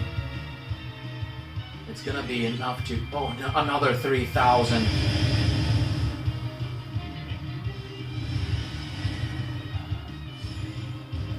Okay, this is gonna be real tense, and the amount of grinding I did earlier, and the amount of like... Oh no, not her! Anyone but oh, then again, let's just... and she...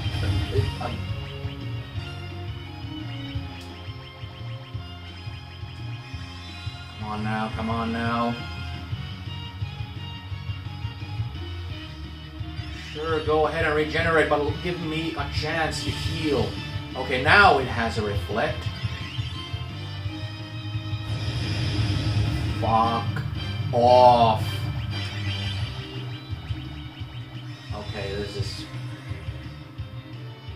might be fucked, because I might be stuck in a... Fuck you! You're not giving me a chance to do... 4! I have 4 Phoenix downs left. Like, I should not... When I got to the... And it's gonna do that again, and then it's gonna... Yeah, there's no beating this. There is simply not enough. The action economy is against me right now. Let's just give it... Like, how many fucking regenerations is it gonna do in like a single turn? It's fucking insane. But it just locked me in a fucking like... I didn't feel like I got any... Yeah, and now she's dead. I didn't get a chance to like, okay, now you're locked in an end-game thing. I didn't get a chance to... And I think it's kind of... Well, it's very close. It means... No! It's before this! Wonderful! It must be because there's a quick save option in the game that it lets you do this. Okay, now I know what it's all about. Now I know what it's all about, so... Okay. Oh, I'm like shaking. Let's see. Everybody's healed to the full. Everybody, like, let's see, Rydia has no MP, and, so, like, did I have the elixirs? Did I still have any elixirs? Did I just pass them by? Elixir 5, good. Rydia, Rosa, and Fusoya. So, okay, so we're gonna play this until I beat the CPU and get a chance to actually save. Because I feel like there might be a chance if I now know what to expect.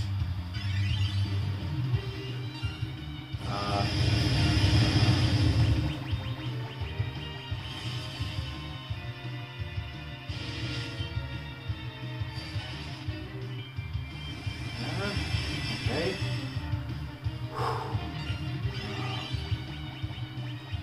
Bahamut. Attack these fuckers.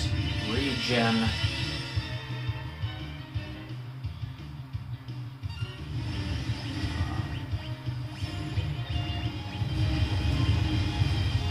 Will it reflect? No, it won't. The summons won't reflect. That's wonderful. Will Holy...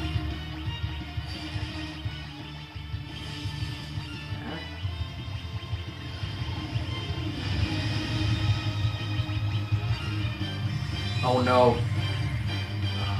But she has a job. Somebody else. Toss.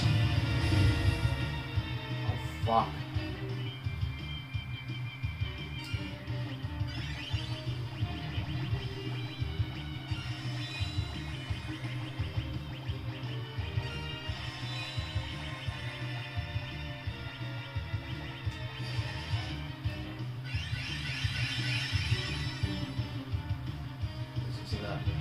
This is the biggest bullshit part of it because it takes an entire round for me to basically like heal my guys up. So in that time, I want to see if Holy hurts it, because Holy is such a strong spell. But reflect. Fuck. So summons don't. Thankfully he knows.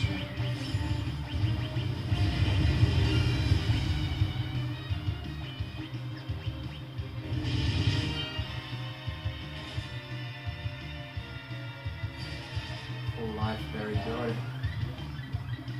So let's let Rydia and the martial characters. Okay, Fusoya is gonna die. Okay. Attack. Okay, Rydia died.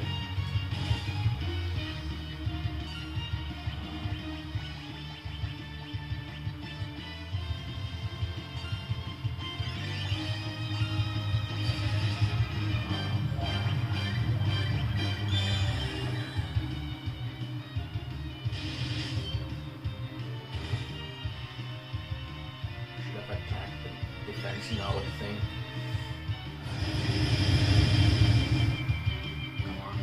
Come on now.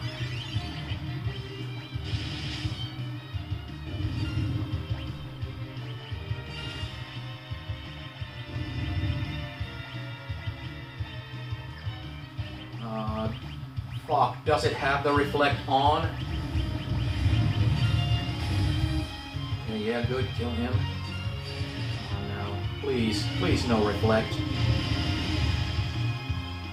Yes. Attack him. Come on now. I feel like I'm...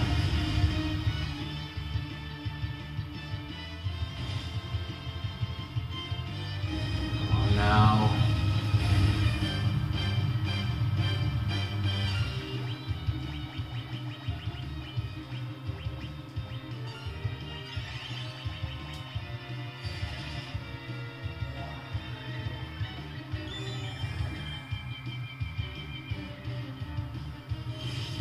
Okay, reflect is on, so nothing except summons on him. Come on now. Yeah, good. He only healed like 3,000. 7,000. Okay, who's gonna need full life next? Oh, fuck.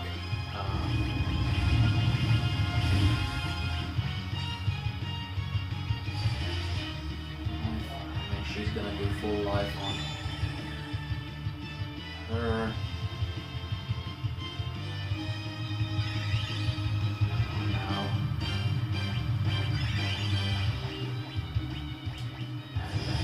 Come on now.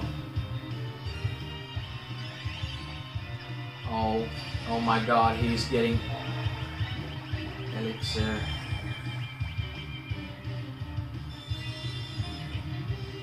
Help anybody if he doesn't have MP. Come on now. Why are you so fucking fast? Why are you so fucking fast? At least the others have... oh.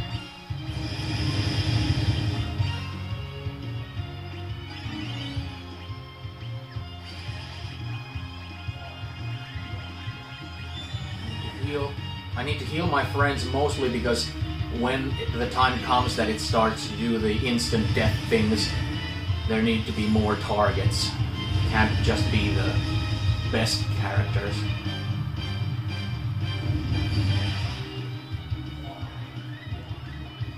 Now, like this.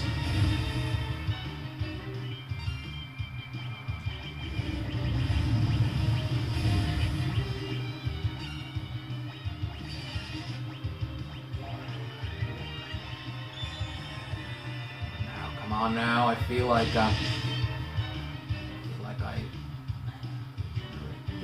feel like I'm not lagging behind. I feel like I'm not lagging behind.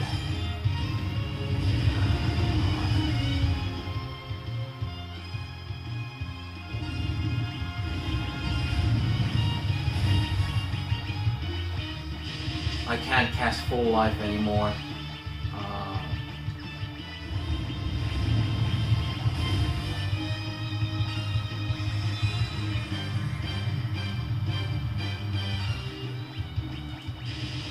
Attack the fucking thing.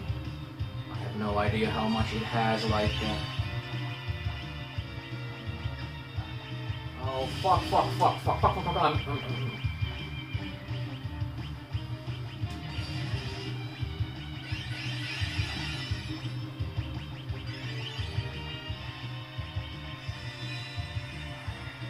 Come on now.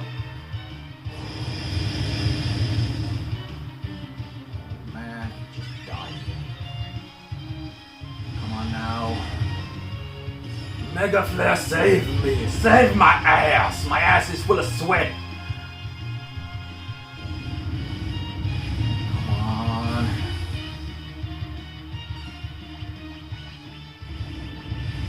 Oh, okay. We won't be doing anything. Oh, man. And she doesn't have enough MP to do much either.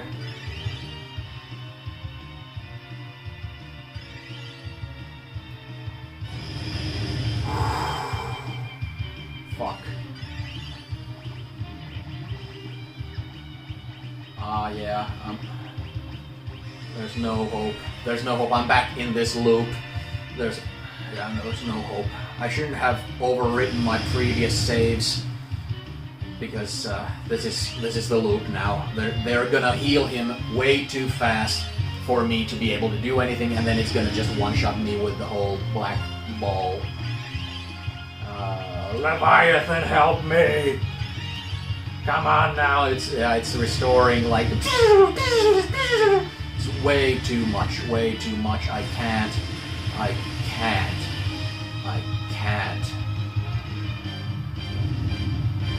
Yeah, there she goes.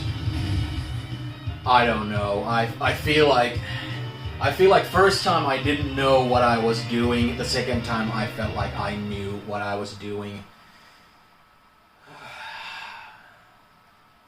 Let's see.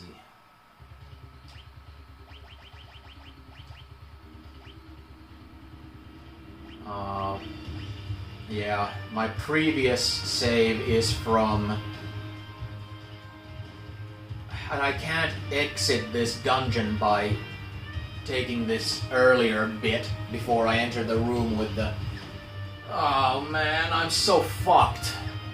I'm basically like, I have no idea how close I've gotten. I'm so fucked. Oh man, I should have, like, when I was on the moon, I should have saved there and kept that save. I had no idea. How could I fucking have known?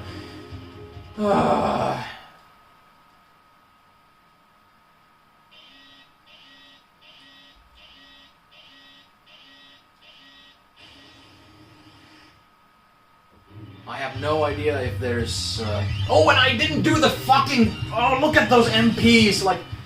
Fucking no. Fuck.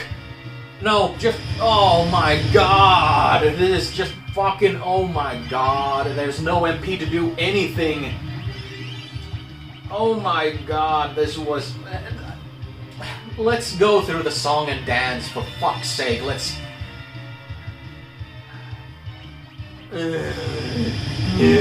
Here's our turns. Do you see Elixir?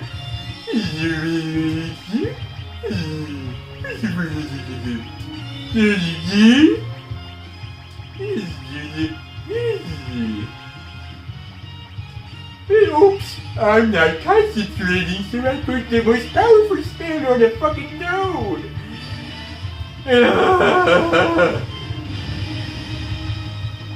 Meteor.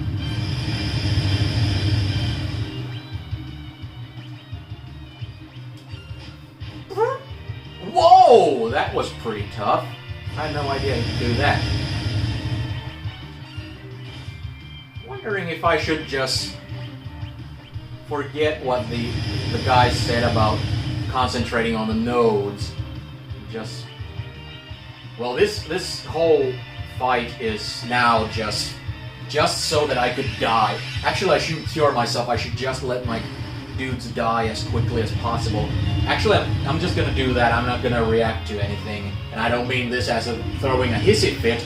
I screwed up in the very early part, and this is like a forfeit match. And I can't run away. It's been a super long video, and it's gonna be like... I was constantly hoping that when I got to this dungeon of this giant of Babel, that there would be like these temporary save points and whatnot. I'm gonna try this one more time in a serious fashion, and if I can't do it, then I'm just gonna quit for now, and I'll pick it up next time with hopes of having hope. But I can't believe that it's basically like the amount I grinded. Like I advanced the characters like 20 levels in one fell swoop. I got like Rydia got like tons of new summons. I got all sorts of stuff like that. I have elixirs, I have X potions, all stuff that a new player might have like wasted early on, and there's no way of getting items of that magnitude anywhere. And I have no idea if there is a kind of a puthy way out, like where I could like look at the kind of options available to me in Pixel Remaster and change the difficulty or something. Because that's something I sometimes have to resort to with really difficult games, like again, feels like cheating. But there's definitely times where if I play, for example, if I play Witcher 3 and I get to the Blood and Wine DLC, the final boss of that thing, I just cannot do it. I can't beat the thing, and I'm not good enough. So if I want to see the story, I had to like turn it on like super mega easy and deal with that. But it's not like these playthroughs are not about me showing off some mad skills that I have as a player. So okay. Do I have the dry ethers are all done? Okay, so I'm just glad that that thing doesn't do any condition stuff. So Rydia, Fusoya, Rosa. There we go. Okay, so now, and I now remember that I now know that Edge can throw that one weapon that did like 4,000 points of damage. Okay, so let's throw that. Let's summon Bahamut.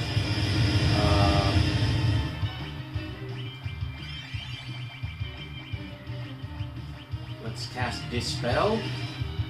Let's attack the thing.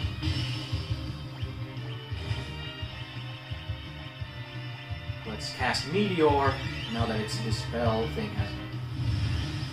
And I hope the Dispel doesn't come on again. Come on now. Okay. As long as it doesn't kill Fusoya now that is...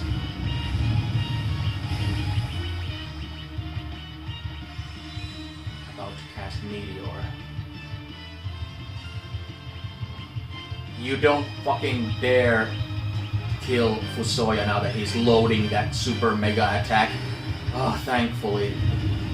Let's see if it's worth anything. Whoa, it did like 999.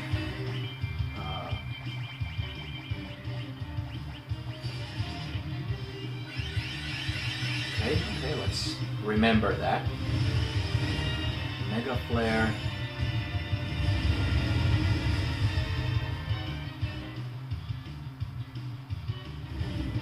Okay, him.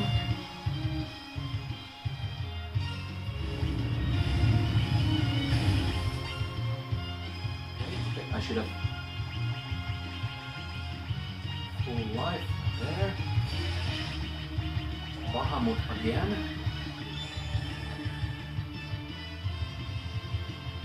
Let's regenerate.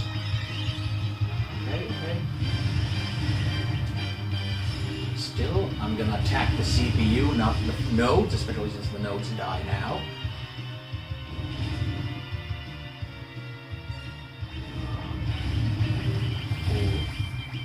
Full life to him. Hopefully I'll get a chance to use the meteor again. It's real risky because it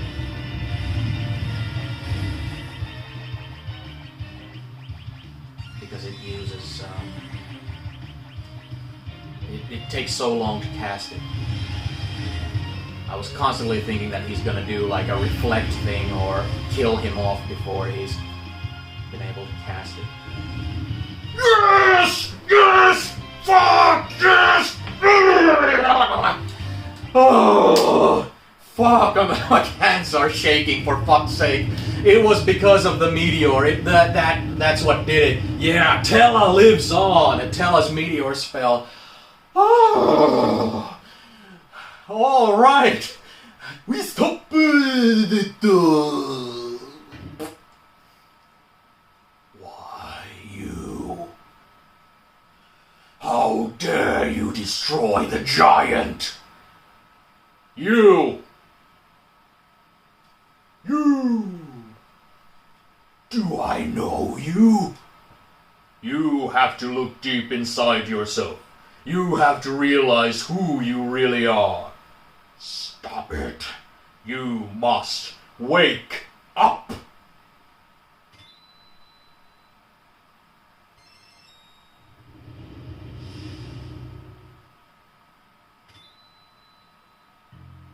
Oh. What came over me? Why was I filled with so much hatred? You have returned to your true self. Now, do you remember your father's name? My father is Cluya. Yes, I knew it! Brother! What? Then that makes you Cecil's. The two are brothers. I have a brother? You were a puppet of Zemus's plan. He was manipulating you with his hypnotic power. He chose you because you have the blood of Cluya, a Lunarian, coursing through your body. That made it easier for Zemus to control you. But to make you fight against your own flesh and blood...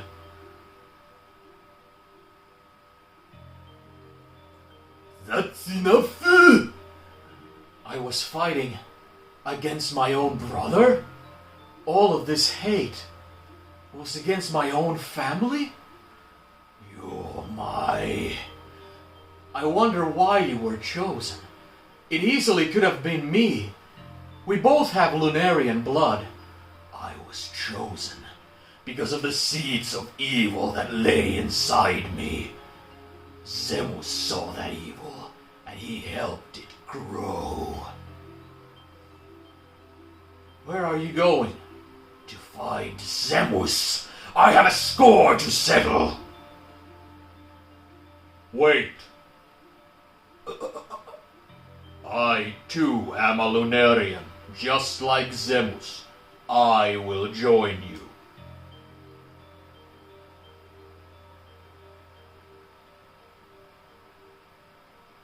Goodbye, Cecil, brother. This is what you want to say, Suru? Golbez is never coming back. You know that, right? Aren't you going to do something? He's your brother. My brother. Yes.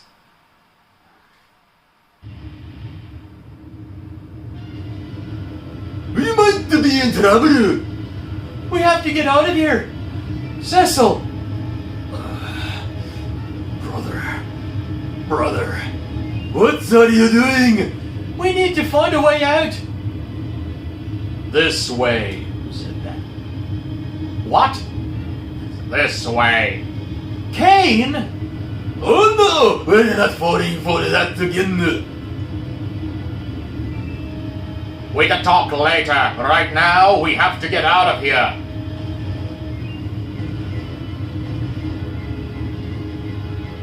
Harry! Why can't you teleport us away like you did before when we were in the Tower of Babel? Yeah. Kaboom! Kaboom! Kaboom!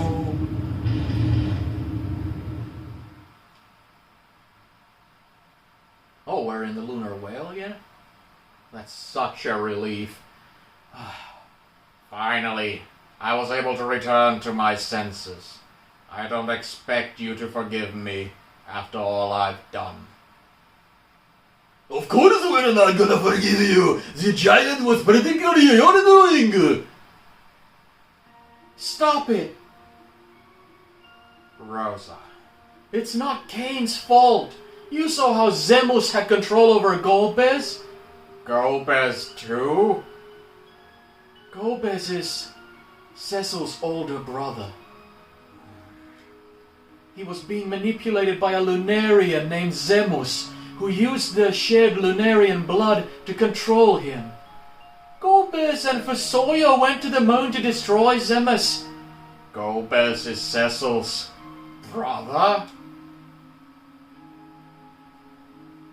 Then I, too, should follow them and give Zemus the payback he deserves. I hope you don't end up betraying us again. If that happens, you can kill me.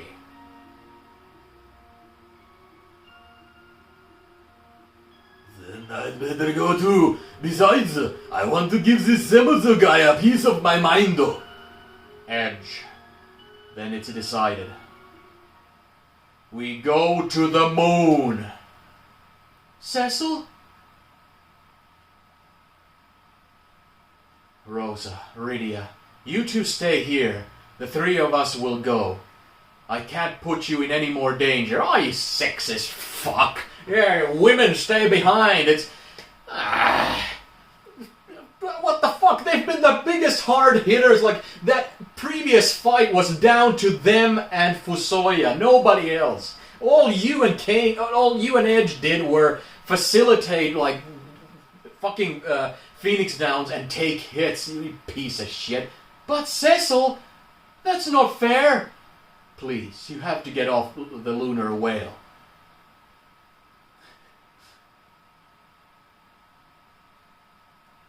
Unbelievable. Unbelievable. A little kid won't be much help anyway. Who are you calling a kid? You should just cut off his dick and balls and shove him in his mouth, piece of shit. Just stay put, kiddo. Cecil. Kane. Edge.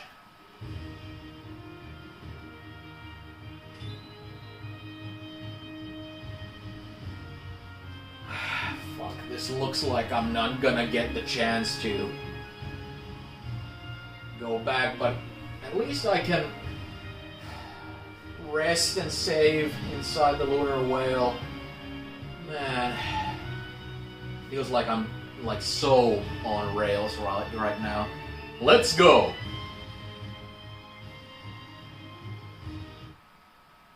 Rosa? Get out of the way, Rosa. No, I'm not moving. You have to take me with you. Why are you doing this? Fucking ask yourself that question. Why are you doing this? Just because it's your fucking piece of shit. Because I don't want us to be apart. I don't care what happens as long as I'm with you. Yeah, it's like women and children like bunker up when women and children in this case are the best fighters, and who the fuck are you to tell them they can't defend their whole planet? Fucking piece of shit. Rosa. I guess we have no choice. Women, am I right? Oh, where aren't you the lady Somando? Yeah, yeah. Fuck off. Alright, Rosa, I'll protect you with my life. Oh. It worked! What the? Yeah! This is everyone's war, not just yours. Yeah, you go, girl. Besides, I'm the only one who can summon creatures to help us. Yeah, you go, girl. You tell them what's what. Rydia, you're right. This war is ours to fight together. Well, thankfully you saw reason until it was kicked into your fucking skull. Let's go! No, back into the fucking ship. Oh my god. Oh, I can get to the ship? Please. If I can go back to the planet, that's please let me get back to the blue planet, please. Even if I can't get on the airship and get the better sword from the smith in the underworld, please. Yay! And please don't let it be like a character saying like, we can't stall now. Please. Yes. I'm so relieved. I'm so relieved.